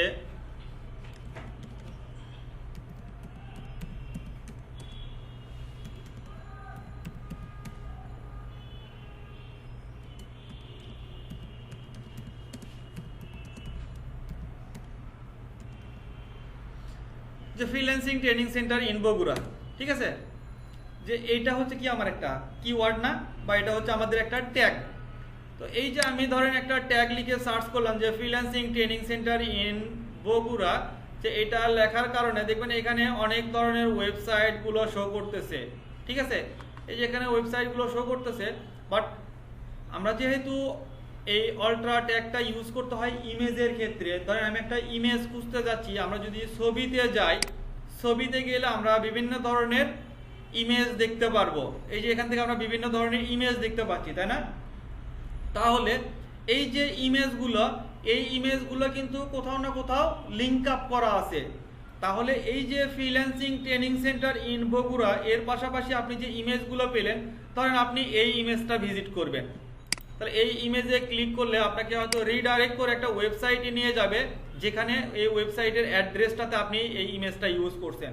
তার মানে এইটার পারপাসে সে আমার ওয়েবসাইট ভিজিট করলো, তাই না? আমি অল্টারনেটিভ নাম, মানে আমি অল্ট্রা ট্যাগ ইউজ করছিলাম freelancing training centre in Bogura, এটা লিখে সার্চ করলেও ইমেজের পাশাপাশি আমার ওয়েবসাইটে ভিজিট করলো। এই যে এটাতে যদি কেউ ক্লিক করে, ধরেন এটাই আমার ওয়েবসাইট, আমার ওয়েবসাইটে নিয়ে গেল যে income.blogspot.com, তাহলে আমার এই যে ইমেজের মাধ্যমেও একজন ভিজিটর আমি পেয়ে গেলাম। ঠিক আবার যদি এই ইমেজে দেই, দেখেন এই ইমেজে ক্লিক করলেও ঠিক সেমভাবে এই ইমেজের পাশাপাশি দেখেন আমাকে একটা লিঙ্কে পাঠিয়ে দিবে, যে এটার পাশাপাশি আমার ওয়েবসাইটেই সেমভাবে ভিজিটরকে নিয়ে যাবে। এই যে একটা, এটা হচ্ছে পোস্ট সহ, তাই না? এই ওয়েবসাইটে যখন ইমেজ ইউজ করা হয়, এই ইমেজের সময় এই অল্ট্রা ট্যাগগুলো ইউজ করতে হয়। মানে এই ইমেজে যদি অল্টারনেটিভ নেমগুলো আমরা না দেই এটা আসলে এসইও ফ্রেন্ডলি হয় না। বা আমরা যখন এসইও অ্যানালাইসিস করছিলাম ওই যে আমরা দেখছিলাম যে অল্ট্রা ট্যাগ মিসিং আছে, তাই না? তো ঠিক সেম আমরা যে ওয়েবসাইটগুলো চেক করতেছি বা অডিট করতেছি সেই ওয়েবসাইটগুলোর যে ইমেজ থাকবে সেই ইমেজে আমরা চেক করলে দেখতে পারবো তাদের অল্টারনেটিভ কোনো নাম আছে কিনা। বা আমরা রাইট বাটনে ক্লিক করে আমরা যদি একটু রাইট বাটনে ক্লিক করি দেখি এটাতে কোনো ইমেজ আছে কিনা এই ওয়েবসাইটে, অথবা আচ্ছা এটাতে ছবি আছে। আমরা রাইট বাটনে জাস্ট শুধু পেজ সোর্সে ক্লিক করি, পেজ সোর্স ক্লিক করে আমি যদি এখান থেকে ফাইন্ড করব কি কন্ট্রোল এফ, এখান থেকে আমরা জেপিজি ফরম্যাট ইমেজের ফরম্যাটগুলো একটু দেখি, তাই না? জেপিজি, এই যে জেপিজি ফরম্যাটগুলো যেগুলো আছে যেমন আমরা দেখতে পাচ্ছি যে 16টা।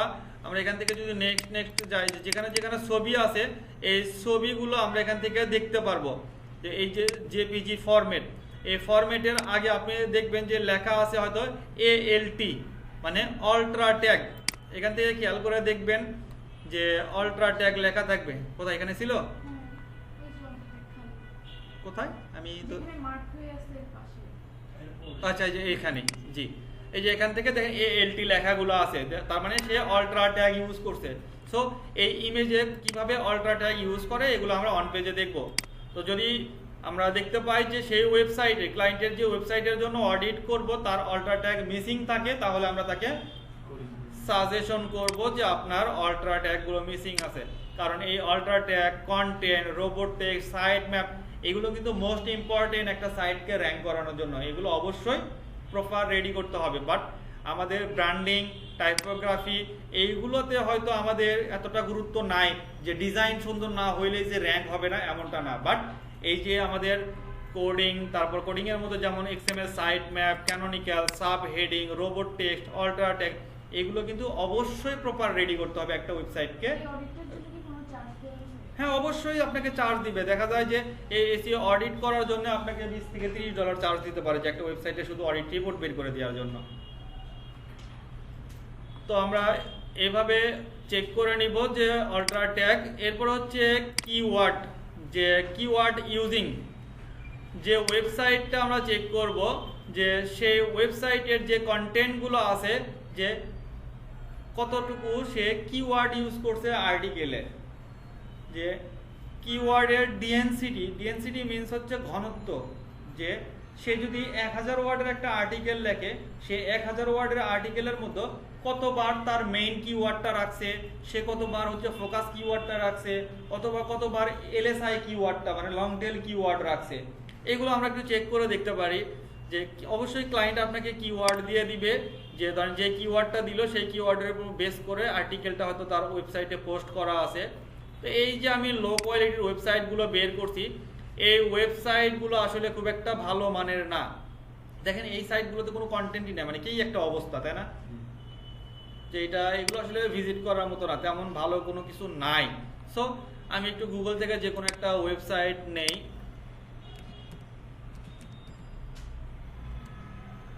যে আমি হয়তো দিলাম কি ফটো রিটাচিং সার্ভিস, এটা হচ্ছে আমার কিওয়ার্ড, তাই না? Photo retouching service. ধরেন আমি এই যে ওয়েবসাইটগুলো আছে এই ওয়েবসাইটের অডিট রিপোর্ট বের করব। এটা একটা, আমি যদি আবার এই সাইটটা নেই যে এই ওয়েবসাইটে যে আছে আমি এর ওয়েবসাইটে হয়তো ক্লায়েন্ট আমাকে এই ওয়েবসাইটের অডিট রিপোর্ট বের করতে দিছে। তো আমরা একটু দেখি যে সে যে আর্টিকেলগুলো লিখছে, এখানে দেখেন অনেক ভালো মানে আর্টিকেলগুলো তাদের লেখা আছে। তো এই পুরো বডিতে সে মেইন ফটো রিটাচিং সার্ভিস কতবার ইউজ করছে। তো আমরা একটু কন্ট্রোল এফ দিয়ে ফাইন্ড করি, যে ফাইন্ড করি দেখি কন্ট্রোল ভি, যে ফটো রিটাচিং সার্ভিস সে হচ্ছে 5 বার ইউজ করছে। এই যে যেমন হচ্ছে যে এক্সাক্ট কিওয়ার্ড এটাকে বলা হয় ফটো রিটাচিং সার্ভিস, এখানে লিখছে। এরপর আবার এখানেও সে শুরুতে রাখছে ফটো রিটাচিং সার্ভিস, যেটাকে বলা হয় আমরা এটাকে দেখছিলাম আর্টিকেলের শুরুতে বলছিলাম, এরপর হচ্ছে টাইটেলের শুরুতে, এরপর হচ্ছে মেটা ডেসক্রিপশনের শুরুতে, তাই না? সে কিন্তু দেখেন এসইও ফ্রেন্ডলি সুন্দরভাবে টাইটেলটা লিখছে। এরপর হচ্ছে আর্টিকেলের শুরুতে রাখছে, আবার এদিকে গিয়ে রাখছে। এরপর আমরা নিচের দিকে যদি আসি, সে এখানে হচ্ছে ফটো রিটাচিং সার্ভিসটা লিখছে, বাট এটাকে বলা হয় সাধারণত এলএসআই কিওয়ার্ড। যেমন সে এটার সাথে একসাথে ধরে রাখছে যে professional photo retouching service, professional থেকেই তার কিওয়ার্ডটা এখানে লিখছে ওয়ার্ডের মধ্যে। এভাবে সুন্দর করে আর্টিকেলগুলো লিখতে হয়। যে আমরা যদি এই ওয়েবসাইটটা ভিজিট করি যে ফটো রিটাচিং সার্ভিস, হ্যাঁ, যে এখান থেকে বিফোর আফটার যে ইমেজ দেখাচ্ছে, আমরা একটু দেখি যে এর কন্ট্রোল এফ কন্ট্রোল ভি, যে আমাদের ফটো রিটাচিং সার্ভিস সে কতবার ইউজ করছে, সেও 7 বার ইউজ করছে। যে সেই 7 বার কোথায় কোথায় ইউজ করছে আমরা যদি দেখি যে এখানে ফটো রিটাচিং সার্ভিস, এই যে সে ফটো রিটাচিং, সে একটা ওয়ার্ড ইউজ করছে যে উইডিং ফটো রিটাচিং সার্ভিস, এরপর হয়তো তার বেস্ট ফটো রিটাচিং সার্ভিস, তাই না? এরপর হচ্ছে যে high end photo retouching service, এই যে বিভিন্নভাবে সে ফটো রিটাচিং সার্ভিসগুলো তুলে ধরছে এই আর্টিকেলের মধ্যে। তার মেইনলি কিওয়ার্ড, এই যে যখন সে হেডিংয়ে ইউজ করবে গুগল অটোমেটিকলি বুঝে যায় এই কিওয়ার্ডটা দিয়ে সে র্যাঙ্কে আসতে চাচ্ছে, অলরেডি র্যাঙ্কে আসে, তাই না? তাহলে এইভাবে আমরা আর্টিকেলগুলো দেখব। তবে এই ডিএনসিটিগুলো সাধারণত আমরা ব্যাকলিংয়ের ক্লাসের সময় জানতে পারবো। তারপর আমি মৌখিক বলি যে 1000 ওয়ার্ডের আর্টিকেলে আমরা 6 থেকে 7 বার পর্যন্ত কিওয়ার্ড রাখতে পারবো। আমরা আবার এমন না পুরো আর্টিকেলের মধ্যে শুধু photo retouching service, photo retouching service, photo retouching service এই লেখাটা বলা যাবে না।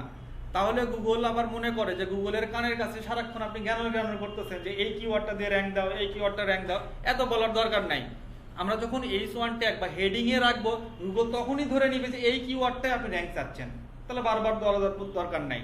তবে হ্যাঁ, একটা রেশিও আছে, সেই রেশিওটা হচ্ছে 1000 ওয়ার্ডের আর্টিকেলে 5 থেকে 7 বার সর্বোচ্চ আমরা কিওয়ার্ডটা রাখতে পারবো। সেই কিওয়ার্ডটা অবশ্যই মেইন কিওয়ার্ড থাকবে, ফোকাস কিওয়ার্ড থাকবে, এলএসআই কিওয়ার্ড থাকবে, এগুলো সমন্বয়ে আমাকে ইউজ করতে হবে। ওকে, তাহলে আমরা এখান থেকে ক্লায়েন্টকে সেই রিপোর্টটা দিয়ে দিব যে আমাদের কিওয়ার্ড ইউজিং ঠিক আছে কিনা। এরপরে আসবো আমরা অন পেজ অপটিমাইজেশনের পার্ট। অন পেজ অপটিমাইজেশনের পার্টে আমরা প্রথমেই দেখব ওয়েবসাইটের টাইটেলটা ঠিক আছে কিনা। যে আমরা ওয়েবসাইটের টাইটেল, তাহলে একটা ওয়েবসাইটের টাইটেল মানে হচ্ছে একটা ওয়েবসাইটের শিরোনাম, তাই না? যে আমরা যদি ওয়েবসাইটের হেডলাইন দেখি, যেটা হচ্ছে কন্টেন্টের হেডলাইন, এবং একটা থাকে ওয়েবসাইটের হেডলাইন হোম পেজের জন্য। আমরা যদি এই ওয়েবসাইটটাকে এসইও কোয়াকে চেক দেই, পেজ ইনপুটে যাই, পেজ ইনপুটে গেলে আমরা এখান থেকে দেখতে পারবো এই যে টাইটেল, এটা কিন্তু টাইটেলটা অনেক বড়, মানে খুব ছোট মানে লিখছে, একটা স্ট্যান্ডার্ড হয় নাই। তো আমরা যদি এখান থেকে এই ডায়াগনিক্সে ক্লিক দেই, সরি, যে আমাদেরকে এখান থেকে বলা হয়েছিল যে একটা স্ট্যান্ডার্ড মানে টাইটেল লিখতে গেলে আমাকে অবশ্যই 10 থেকে 70 ক্যারেক্টারের মধ্যে লিখতে হবে। অবশ্যই আমরা 70 ক্যারেক্টারের মধ্যে রাখার চেষ্টা করব, তবে এত ছোট না, ঠিক আছে? তো আমরা এখান থেকে তাকে সাজেশন করব। এখানে যদিও বা আমরা টাইটেলটা গ্রিন কালার দেখতেছি, 15 ক্যারেক্টারের আছে, তবে আরেকটু বড় করলে বেটার হবে। আবার যদি এমন থাকে যে আর্টিকেলটা 70 ওয়ার্ডের বেশি হয়ে থাকে, তাহলে আমরা ক্লায়েন্টকে বলবো যে যাতে অবশ্যই 10 থেকে 70 ক্যারেক্টারের মতো রাখে। ওকে, তাহলে আমরা টাইটেলটা এইভাবে চেক করে নিব। টাইটেল চেক করার পরে সেম ভাবেও আমরা হচ্ছে কিওয়ার্ড ইন ইউআরএল, যে সে আসলে তার ইউআরএল এ কিওয়ার্ডগুলো ইউজ করছে কিনা, এটা যদি তার মেইন ডোমেইনে কিওয়ার্ড না রাখে তাতেও কোনো সমস্যা নেই। তবে আদার্স পেজগুলোতে যাতে কিওয়ার্ডগুলো থাকে, অন্য অন্য পেজগুলো আমরা অডিট করার সময় দেখব। এরপর হচ্ছে মেটা টাইটেল এবং মেটা ডেসক্রিপশন। আমরা এখান থেকে টাইটেল দেখতে পেলাম যে এটা হচ্ছে যে আমাদের মেইন ওয়েবসাইটের হোম পেজের জন্য হচ্ছে টাইটেল। আর মেটা বলতে হচ্ছে প্রতিটা ওয়েবসাইটের দেখবেন আলাদা আলাদা পেজ থাকে, বিভিন্ন ধরনের home page, about us, contact us, service. হ্যাঁ, এই যে আলাদা আলাদা পেজ আছে, প্রতিটা পেজের জন্য আলাদা আলাদা কিছু শিরোনাম লিখতে হবে, এটাকে বলা হয় মেটা টাইটেল। তো আমরা মেটা টাইটেলটা কিভাবে চেক করব? আমরা যে ওয়েবসাইটের মেটা চেক করতে চাচ্ছি সেই ওয়েবসাইটটা জাস্ট ভিজিট করব। ধরেন ভিজিট করার পরে আমরা যেটা করতে পারি যে আমরা যদি এই এসইও কোয়াক ব্রাউজার এক্সটেনশনটা অন করি, এখান থেকে আমরা এই যে পেজ ইন্ডেক্সে ক্লিক দিতে পারি, অথবা আপনি যে সাইট ক্লোন দেওয়ার পরে যে আপনার সেই ওয়েবসাইটের অ্যাড্রেসটা দিবেন, ওয়েবসাইটের অ্যাড্রেসটা দিলে যত ইন্ডেক্সিং আছে সব দেখতে পারবেন, এবং সেই ওয়েবসাইটের প্রতিটা পোস্টের আপনি মেটা টাইটেলগুলো দেখতে পারবেন। তবে এখন যে ওয়েবসাইটে আছি তার খুব একটা ইন্ডেক্স নাই, আমি একটু অন্য ওয়েবসাইটে দেখি। এই ওয়েবসাইটগুলো দেখেন এদের ইন্ডেক্স অনেক বেশি থাকবে তুলনামূলক। আমরা একটু দেখি যে সে ফাইন্ডিং করতেছে।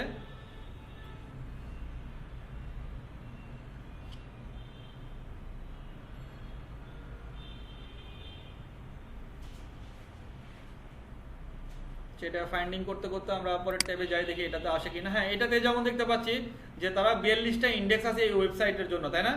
তো আমরা যদি এই যে গুগল ইন্ডেক্সে ক্লিক দেই, ইন্ডেক্সে ক্লিক দিলে গুগলের সার্চ রেজাল্টে আমাকে দেখাবে যে এই যে সাইট, এরপর হচ্ছে ক্লোন দেওয়ার পরে আপনি সেই ওয়েবসাইটের নামটা শুধু দিবেন।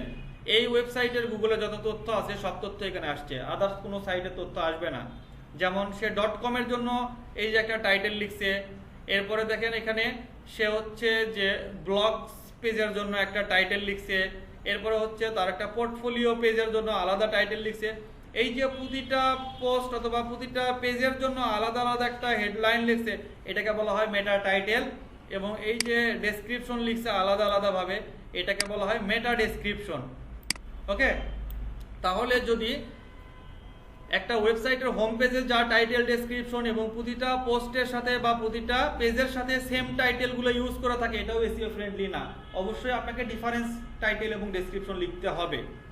তাহলে আমরা এটা চেক করে দেখব যে মেটা টাইটেল এবং মেটা ডেসক্রিপশনগুলো ঠিক আছে কিনা, সেটা আমরা ক্লায়েন্টকে সাজেস্ট করব। আর যদি প্রবলেম থাকে, আর যদি প্রবলেম না থাকে, তাহলে আমরা এখানে ওকে লিখে দিব। তাহলে আমরা এখান থেকে মেটা টাইটেল, মেটা ডেসক্রিপশন, ইউআরএল, এরপর হচ্ছে যে আমাদের ইন্টারনাল লিঙ্ক এবং হচ্ছে ব্লগ লিঙ্ক। তো আমাদের এখানে আমরা দেখতে পারি যে ইন্টারনাল লিঙ্ক এবং এক্সটার্নাল লিঙ্ক। ইন্টারনাল মানে কি? ভিতরগত, আর এক্সটার্নাল মানে বহিরাগত। তো আমাদের ওয়েবসাইট ধরেন এখান থেকে আমরা, আচ্ছা এখানে নাই, আমি যদি এই সাইটটাই ভিজিট করি একটু দেখি যে এখানে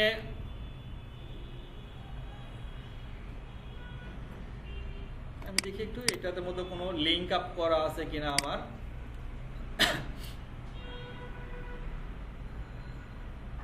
যেমন best effective of page SEO tips 2018, তাই না? এখান থেকে আমরা দেখতে পাচ্ছি এই যে এখানে লিঙ্ক করা আছে, মানে এখানে ক্লিকেবল একটা লিঙ্ক আছে না?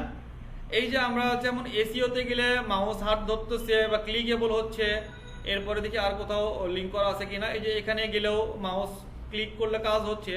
এই যে আমি যখন রিলেভেন্ট অ্যাঙ্কর টেক্সট এখানে ক্লিক দিলাম, আমাকে ক্লিক করলে নিয়ে যাবে আরেকটা ট্যাবে। আমি এখন আছি বর্তমানে ইনকাম পয়েন্ট ব্লগ স্পট, এরপর হচ্ছে best effective of page SEO technique এই পোস্টে, তাই না? আমার এই ইনকাম পয়েন্ট মেইন সাইট আমাকে রিডাইরেক্ট করে পাঠিয়ে দিল কোথায় দেখেন, যে incompointblogspot.com SEO training in Bangladesh বা এসইও ট্রেনিং বাংলাদেশ। তার মানে এই যে কন্টেন্টগুলো থাকবে এটার সাথে কিছু ব্যাকলিঙ্ক ক্রিয়েট করতে হবে। এসইও ফ্রেন্ডলি করার জন্য আপনাকে কিছু ইন্টারনাল লিঙ্ক করতে হবে। আর ইন্টারনাল লিঙ্ক মানে আপনার একটা কন্টেন্টের সাথে আপনার ওয়েবসাইটেরই কোনো লিঙ্ক আপ করে দেওয়া, বা কোনো পেজ হতে পারে, কোনো পোস্ট হতে পারে, বা সিমিলার কোনো কন্টেন্ট হতে পারে। ঠিক আছে, এটা হবে আমাদের ইন্টারনাল লিঙ্ক। আর এক্সটার্নাল লিঙ্কটা হচ্ছে সরাসরি বহিরাগত, মানে আপনি ধরেন এই লিঙ্কে ক্লিক দিলেন, আপনাকে এই লিঙ্কে ক্লিক দিলে ডিরেক্টলি ভাবে ইনকাম পয়েন্ট blogspot.com এটা থেকে সরাসরি বের করে ভিন্ন কোনো ওয়েবসাইটে নিয়ে যাবে। ধরেন এটাতে ক্লিক দিলে আপনাকে পাঠিয়ে দিচ্ছে কোথায়, creativity.com এ। তার মানে একটা বাইরের সাইটের সাথে লিঙ্ক আপ করছেন। তো অবশ্যই এটা যখন আমরা অন পেজ এসইও করব, এটাতে আরো ক্লিয়ারলি বুঝবেন যে আমাদের ব্যাকলিঙ্কে অবশ্যই ইন্টারনাল লিঙ্ক এবং এক্সটার্নাল লিঙ্ক মাস্ট বি করতে হয়। তাহলে আমরা সেই কন্টেন্টগুলো চেক করে দেখব যে ইন্টারনাল লিঙ্ক এবং এক্সটার্নাল লিঙ্ক সে সঠিকভাবে ইউজ করছে কিনা। আমরা সেইটা ডাটাটা এখানে লিখে দিব রিপোর্টটা, যে ইন্টারনাল লিঙ্ক এবং এক্সটার্নাল লিঙ্কের বিষয়। এরপরে হচ্ছে আমাদের ব্লগ লিঙ্ক। প্রতিটা ওয়েবসাইটের, ম্যাক্সিমাম ওয়েবসাইটে দেখবেন তাদের নিজস্ব একটা ব্লগ থাকে। ব্লগগুলোকে সাধারণত হয় জেনারেল ডিসকাশন, সাধারণত অনেক কিছু বা যে কোনো টপিক্সের উপর লেখালেখি হয়, সেটাই তো ব্লগ বলা হয়, তাই না? যে ব্লগ সাইটগুলো আছে কিনা এটা খুব একটা ইম্পর্টেন্ট না, তবে ব্লগ সাইট থাকাটা ভালো। আপনি রেগুলার বেসিস ব্লগে কোনো কিছু টপিকস পোস্ট দিলে এটাতে আপনার ভিজিটরের অ্যাক্টিভিটি ভালো থাকবে, সেটার মাধ্যমে আপনার মেইন সাইটে ভিজিটর আসবে। এই জন্য রিকমেন্ড করতে পারেন যদি ব্লগ সাইট না থাকে তার ওয়েবসাইটের, সেখানে একটা ব্লগ সেকশন বা ব্লগ পেজ ক্রিয়েট করবে। ওকে,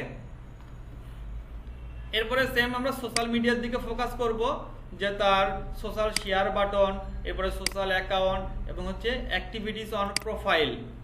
যে আমরা যে ওয়েবসাইটগুলো দেখলাম সেই ওয়েবসাইটগুলোর কোনো শেয়ার বাটন আছে কিনা, এরপর হচ্ছে সোশ্যাল অ্যাকাউন্ট আছে কিনা, হ্যাঁ, অথবা অ্যাক্টিভিটিসগুলো চেক করব, তার ফেসবুক, টুইটার, লিঙ্কডইন বা ইনস্টাগ্রাম এই সাইটগুলোতে লাস্ট পোস্ট কবে আছে, এগুলো তো আমরা এসইও অ্যানালাইসিসেই দেখছিলাম, তাই না?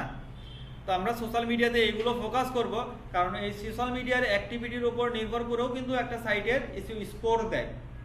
যে আমরা এসইও স্কোরগুলোও দেখবো একটু পরে, যে আচ্ছা এসইও স্কোর দেখার জন্য আমরা কি করতে পারি, যে আমরা একটা ওয়েবসাইটের হেলথ চেক করতে পারি। যে ধরেন যে ওয়েবসাইটের জন্য আমরা কাজ করতেছি সেই ওয়েবসাইটের আমরা স্কোর চেক করবো, এই ওয়েবসাইট।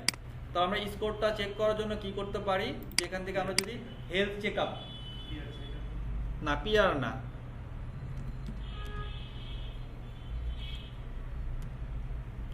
আমরা যদি গুগলে লিখে সার্চ করি যে এসইও হেলথ চেক আপ, মানে একটা ওয়েবসাইটের স্বাস্থ্য চেক করে দিবে সে আমাকে। কারণ একটা ওয়েবসাইট ভিজিট করলে কিন্তু আমরা এত টেকনিক্যাল যে প্রবলেমগুলো আছে আমরা কিন্তু সাধারণ চোখে দিকে ভিজিট করে বুঝবো না, এগুলো ইন্টারনাল প্রবলেমগুলো আছে যা আমাদেরকে ফাইন্ড আউট করতে হয়। বা যারা সাধারণত ভিজিট করে সবাই হয়তো বিষয়গুলো বুঝবে না, বা আপনিও এসইও কাজ না জানলে আপনিও বুঝতেন না। তো আমরা এই যে SEOSiteCheckup.com এ আসলাম, এখান থেকে আমরা যে কোনো একটা ওয়েবসাইটে স্বাস্থ্য চেক করতে পারি। তো দেখি আমরা এই সাইটটা ভিজিট করি।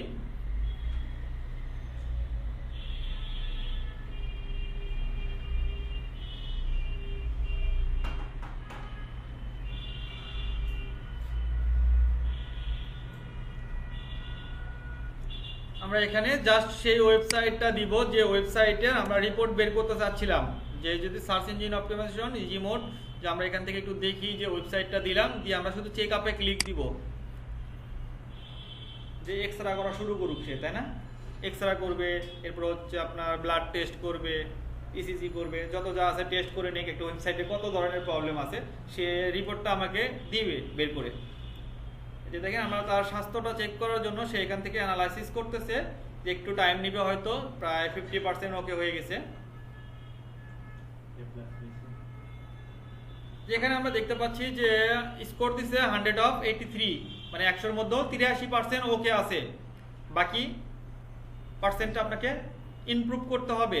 তো আপনার আসলে কি কি প্রবলেম দেখেন, এখান থেকে আরো অনেক ওয়েবসাইট আছে যা হয়তো ম্যাক্সিমাম 50%-এরও বেশি প্রবলেম ফেস হতে পারে। তো আমরা একটু সাইটগুলো দেখি, নিচের দিকে দেখেন কি কি প্রবলেম আছে। যে তার হচ্ছে যে মেটা টাইটেল যেটা ওকে আছে, এখান থেকে যেমন মেটা ডেসক্রিপশন টেস্টটা প্রবলেম আছে। এরপর হচ্ছে সে আর্টিকেলে কিওয়ার্ড ইউজিং টেস্ট, মানে কিওয়ার্ড ইউজিং করে নাই খুব একটা ভালোভাবে।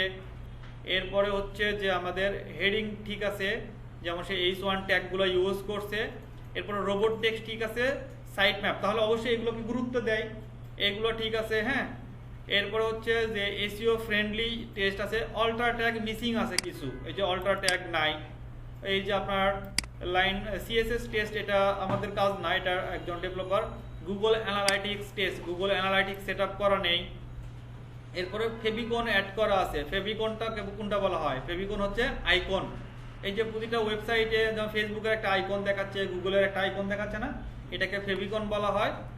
এরপরে যদি দেখেন সোশ্যাল মিডিয়া টেস্ট অ্যাক্টিভিটিস দেখাচ্ছে, যে সোশ্যাল মিডিয়া অ্যাক্টিভিটি নাই তার, তাহলে অবশ্যই সোশ্যাল মিডিয়ারও গুরুত্ব আছে একটা এসইওর জন্য।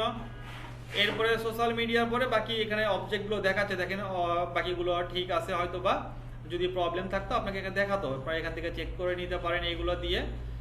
আর এরপরে হচ্ছে যে আমাদের সেই ওয়েবসাইটটা মোবাইলের প্রিভিউ কেমন হবে, যে মোবাইল ডিভাইস ফ্রেন্ডলি কিনা সেটা এখান থেকে আমাকে দেখাচ্ছে, তাই না? এখান থেকে আমরা টোটাল রিপোর্টগুলো আমরা এখান থেকেও বের করে নিতে পারবো ইজিলি ভাবে, যে আপনি এখান থেকে চাইলে এটা পিডিএফ ফাইল ডাউনলোড করতে পারেন। তাহলে আমরা এখান থেকে চেক করে নিব যে আমাদের এটার সোশ্যাল মিডিয়ার অ্যাক্টিভিটিগুলো আছে কিনা। আমরা ম্যানুয়ালি চেক করব যে সেই ওয়েবসাইটের কোনো ফেসবুক, টুইটার, লিঙ্কডইন এই অ্যাকাউন্টগুলো আছে কিনা। যদি থাকে সেই পেজগুলো ভিজিট করে দেখব তার লাস্ট অ্যাক্টিভিটি কত। যদি অনেক দেরিতে থাকে, যে অনেক আগে যদি পোস্টগুলো থাকে, তাহলে আমরা অ্যাক্টিভিটিস যে নেই ওইটার জন্য আমরা ক্লায়েন্টকে সাজেশন দিব। তো আমরা সোশ্যাল মিডিয়া অ্যাক্টিভিটিসটা দেখাবো। এরপর হচ্ছে যে অ্যাক্টিভিশন অন প্রোফাইল লাস্ট অ্যাক্টিভিটিসগুলো কত আছে, যদি রিসেন্টলি আপডেট না থাকে ক্লায়েন্টকে বলবো যে আপনার সোশ্যাল মিডিয়াতে অ্যাক্টিভিটিগুলো বাড়ানোর জন্য, রেগুলার পোস্ট দেওয়ার জন্য। এরপরে হচ্ছে আমরা সেই ওয়েবসাইটটা রেসপন্সিভ কিনা অথবা ডিভাইস ফ্রেন্ডলি কিনা। রেসপন্সিভ কি, যে একটা ওয়েবসাইট যখন যে ডিভাইস দিয়ে ভিজিট করবে ধরেন আমার একটা অথবা নাম আছে যে abcd.com, সেই ওয়েবসাইটটা আপনি কম্পিউটার দিয়ে ভিজিট করতে পারেন, অনেক সময় মোবাইল দিয়ে ভিজিট করতে পারেন, অনেক সময় ট্যাব দিয়ে ভিজিট করতে পারেন। তো বিভিন্ন ধরনের ডিভাইসে ভিজিট করতে গিয়ে সাইটের কোনো প্রবলেম হয় কিনা, বা সাইটটা কোনো ভেঙে যায় কিনা, বা তথ্য কম বেশি দেখায় কিনা, যদি প্রতিটা ডিভাইসে সেম ভাবে দেখায় তাহলে এটাকে বলা হয় রেসপন্সিভ। তো আমরা সেই ওয়েবসাইটটা চেক করব কিভাবে, আমরা যদি গুগলে লিখে সার্চ করি যে রেসপন্সিভ চেকার, বা শুধু রেসপন্সিভ লিখে সার্চ করলে আপনি পেয়ে যাবেন অবশ্য। এখান থেকে আমরা যদি এই যে রেসপন্সিভ, আমরা এটা দিয়ে দেখি,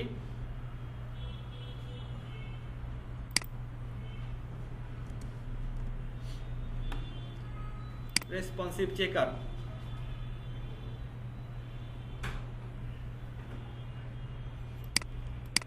আমরা এখানে এসে সেই সাইটটা খালি দিব যে সাইটের আমরা অডিট করতেছিলাম এতক্ষণ। এই যে আমাদের যে লো কোয়ালিটি বা হাই কোয়ালিটি যে সাইটটাই থাক না কেন, সেই সাইটের যেহেতু আমরা চেক করতেছি, সেটার জন্য কি করব, সাইটের অ্যাড্রেসটা আমরা এইভাবে কপি করে নিব।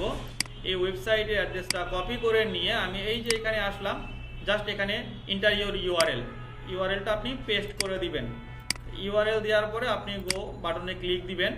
আপনি তাহলে এখান থেকে, আচ্ছা এই সাইটটা এই HTTP নাই, হ্যাঁ, মানে এটা সিকিউর না, তারা সিকিউর ফিল করতেছে না দেখে আপনাকে ডাটাটা দিচ্ছে না, মানে এদের SSL সার্টিফিকেট নাই। তো আমরা একটু যদি ব্যাগে আসি, যে অন্য কোনো ওয়েবসাইট দিয়ে দেখি, যেমন এই যে হেল্পলাইন, আচ্ছা ক্রিয়েটিভ আইটি যেহেতু বললেনই, তাহলে আমরা একটু দেখি যে ক্রিয়েটিভ আইটি কোথায় এখানে আছে। এটা অবশ্য creativeIDinstitutectg.com। আচ্ছা, এটা যদি আমরা সাইটটা ভিজিট করি, এই সাইটটা ভিজিট করলে আমরা এখান থেকে দেখতে পারবো যে আমাদের কেমন প্রিভিউ দেখাবে। এই যে দেখেন বর্তমানে এই যে ক্রিয়েটিভ আইডির এই সাইটটা এইভাবে আমাদেরকে দেখাচ্ছে। এটা হচ্ছে যে আমাদের যদি কেউ কম্পিউটার থেকে ভিজিট করে, আমরা দেখেন এই যে কম্পিউটারের মনিটরের স্ক্রিন ছোট বড় হচ্ছে, যত বড় হোক না কেন কিভাবে দেখাবে, ঠিক আছে না?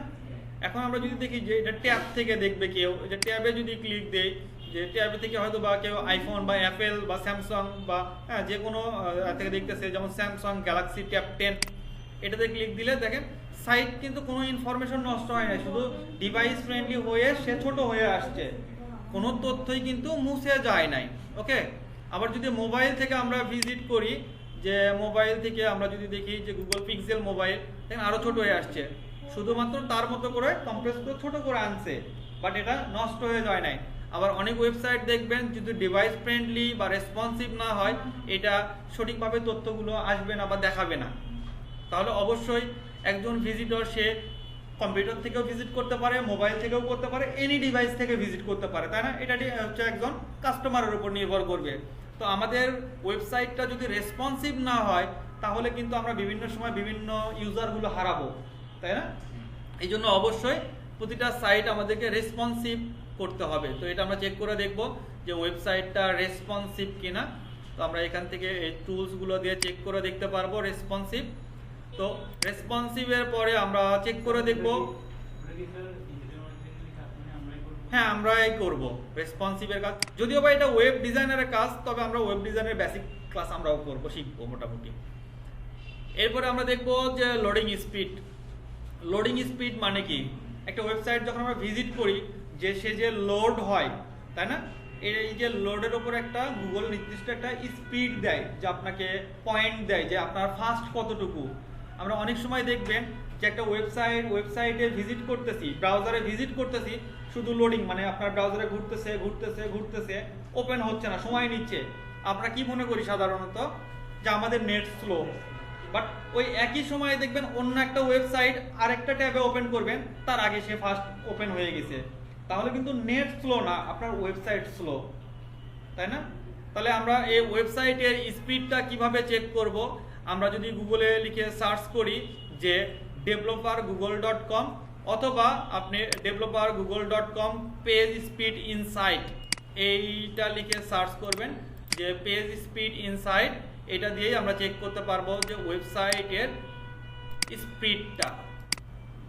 আমরা যদি যে Google developer.google.com page speed insight, এই যে এখান থেকে inter your web page URL, মানে যে ওয়েবসাইটের আমরা সার্চ করতে চাচ্ছি সেই ওয়েবসাইটটাকে আপনি বসায় দিতে হবে। ধরেন আমি এই যে healthline.com এটার চেক করব যে তার লোডিং স্পিড কেমন আছে। আমি জাস্ট এটা আজকে একটা টুলস দিয়ে দেখাচ্ছি। আমাদের ব্যাকলিং বা হচ্ছে যখন আমরা ওয়েবসাইটে কাজ করব আরও কিছু টুলস নিয়ে আমরা কথা বলবো তখন, যে এগুলো চেক করার জন্য আরও কিছু টুলস আছে, তবে এটা গুগলের খুব পপুলার একটা টুলস। তো আমরা এখান থেকে অ্যানালাইসিসে ক্লিক দিব। অ্যানালাইসিসে ক্লিক দিলে আমাদের টোটাল স্কোর দেখাবে যে আমাদের লোডিং স্পিডটা কেমন আছে। এই লোডিং স্পিড অপটিমাইজের কাজও আপনি পাবেন, শুধুমাত্র লোডিং স্পিডটা বাড়ানোর জন্য ওয়েবসাইটটাকে ফাস্ট করে দিতে হবে। আর ফাইবারে গিয়ে সার্চ দিবেন যে লোডিং স্পিড অপটিমাইজ, দেখেন আপনি অনেক কাজ পাবেন, শুধু ওই কাজটাই, এই 10 মিনিটের কাজ। কারণ এটা কিন্তু যার ওয়েবসাইটটা স্লো সেই বোঝে যে একজন কাস্টমার ভিজিট করে পাচ্ছে না, এটাকে কিভাবে দ্রুত ফাস্ট করা যাবে। আপনি জানেন দেখে হয়তো আপনার কাছে 10 মিনিট বা আধা ঘন্টার কাজ, কিন্তু তার জন্য এটা বিশাল একটা কাজ। তো আমরা এখান থেকে স্কোর দেখতে পাচ্ছি যে স্কোর হচ্ছে মোবাইল ভিজিটর, যে এই healthline.com সাইটটা মোবাইল থেকে যদি কেউ ভিজিট করে তার এখানে দেখাচ্ছে 100-এর মধ্যে 23% ওকে, 23% ওকে আছে। তাহলে এখানে 0 থেকে 49 মানে হচ্ছে ডেঞ্জারাস বা খুব ব্যাড। এরপরে মিডিয়াম যদি হয় 50 থেকে 89, এটা হচ্ছে মিডিয়াম লেভেলের, এবং অবশ্যই আপনাকে 90 থেকে 100%-এ নিয়ে আসতে হবে। 90+ হইলে তখন আপনার এটা গ্রিন সিগন্যাল আসবে, তাহলে ওকে, মানে স্পিডটা অনেক ফাস্ট হবে। তাহলে আমরা এখান থেকে মোবাইল ভার্সন দেখলাম। এটা যদি ডেস্কটপ ভার্সন দেখি, যে ডেস্কটপ থেকে যদি এই ওয়েবসাইট কেউ ভিজিট করে তাহলে কেমন এর অবস্থা। আমরা এখান থেকে ডেস্কটপ মোডে যদি যাই, ডেস্কটপে দেখতেছি যে 59 স্কোর। তাহলে এই স্কোরগুলো আমাদের আপডেট করতে হবে, অবশ্যই 90-তে নিয়ে আসতে হবে, আমাদের একটু গুড পজিশনে নিয়ে আসতে হবে না।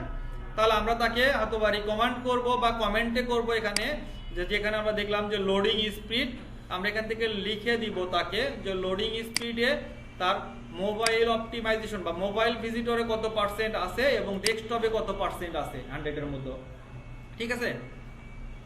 এরপরে হচ্ছে ইনকমপ্লিট পেজ, এটা আমরা আগে দেখছি যে ব্রোকেন লিঙ্ক যেটা ছিল সেটা ইনকমপ্লিট পেজ। এই হচ্ছিল আমাদের স্টেপ বাই স্টেপ যে আমাদের এসইও ম্যানুয়াল অডিটের কাজ কমপ্লিট। এটা হচ্ছে আমরা তখন হাতে কলমে এভাবে ম্যানুয়ালি করব।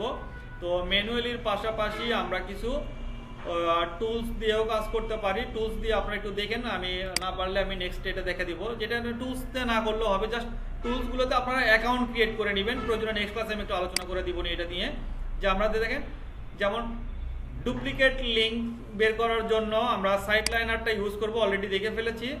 এরপরে হচ্ছে যে আমাদের ইন্টারনাল ডুপ্লিকেশন অথবা লিঙ্ক রিপোর্ট বের করার জন্য আমরা এসইও রিভিউ টুল, এটা দিয়েও আমরা বের করতে পারি। এসইও রিভিউ টুল আমরা যদি জাস্ট একটু ব্রাউজারে ওপেন করি, যে এসইও রিভিউ টুলস, এগুলো টুলসের মাধ্যমে আমরা অন পেজের কিছু ডেটাগুলো বের করতে পারবো। এসইও রিভিউ এসে এখানে দেখেন প্রায় হচ্ছে যে 48, যে আদার্স আরও টুলস আছে আমাদের, যেমন আমরা ব্যাকলিঙ্ক চেকার, র্যাঙ্ক চেকার, হ্যাঁ, ডোমেইন অথরিটি চেকার, এখানে বিভিন্ন ধরনের টুলস আছে। আপনার যেটা কাজে দরকার হবে এই টুলসগুলোতে ইউজ করে দেখবেন যে এটা কী ধরনের রিপোর্ট দেয়। আরেকটা আমরা টুলস ইউজ করব যেটা হচ্ছে টেকনিক্যাল অডিট, যে টেকনিক্যাল জনিত যেগুলো প্রবলেম বা অন পেজের যে প্রবলেম, সেই প্রবলেমটা বের করার জন্য আমরা ইউজ করব webceo.com, webceo.com। তো আমরা যদি webceo-তে আসি, যে webceo.com-এ আপনাকে অবশ্যই অ্যাকাউন্ট ক্রিয়েট করে নিতে হবে। অ্যাকাউন্ট না ক্রিয়েট করলে আপনি এখান থেকে কোনো কিছু ডেটা বের করতে পারবেন না। তো আমরা যদি আসি এখান থেকে webceo, এই যে webceo-তে এখানে আমাদের SEO and digital marketing tools, আপনাকে এখান থেকে সাইন আপ করে নেবেন। সাইন আপ করে নিলে এখানে আপনারা ড্যাশবোর্ড পাবেন, যে কি আমার এখানে মনে অ্যাকাউন্ট করা ছিল। আমি একটু লগ ইন করার ট্রাই করি, মনে আছে কি না আমার শিওর না, একটু দেখি।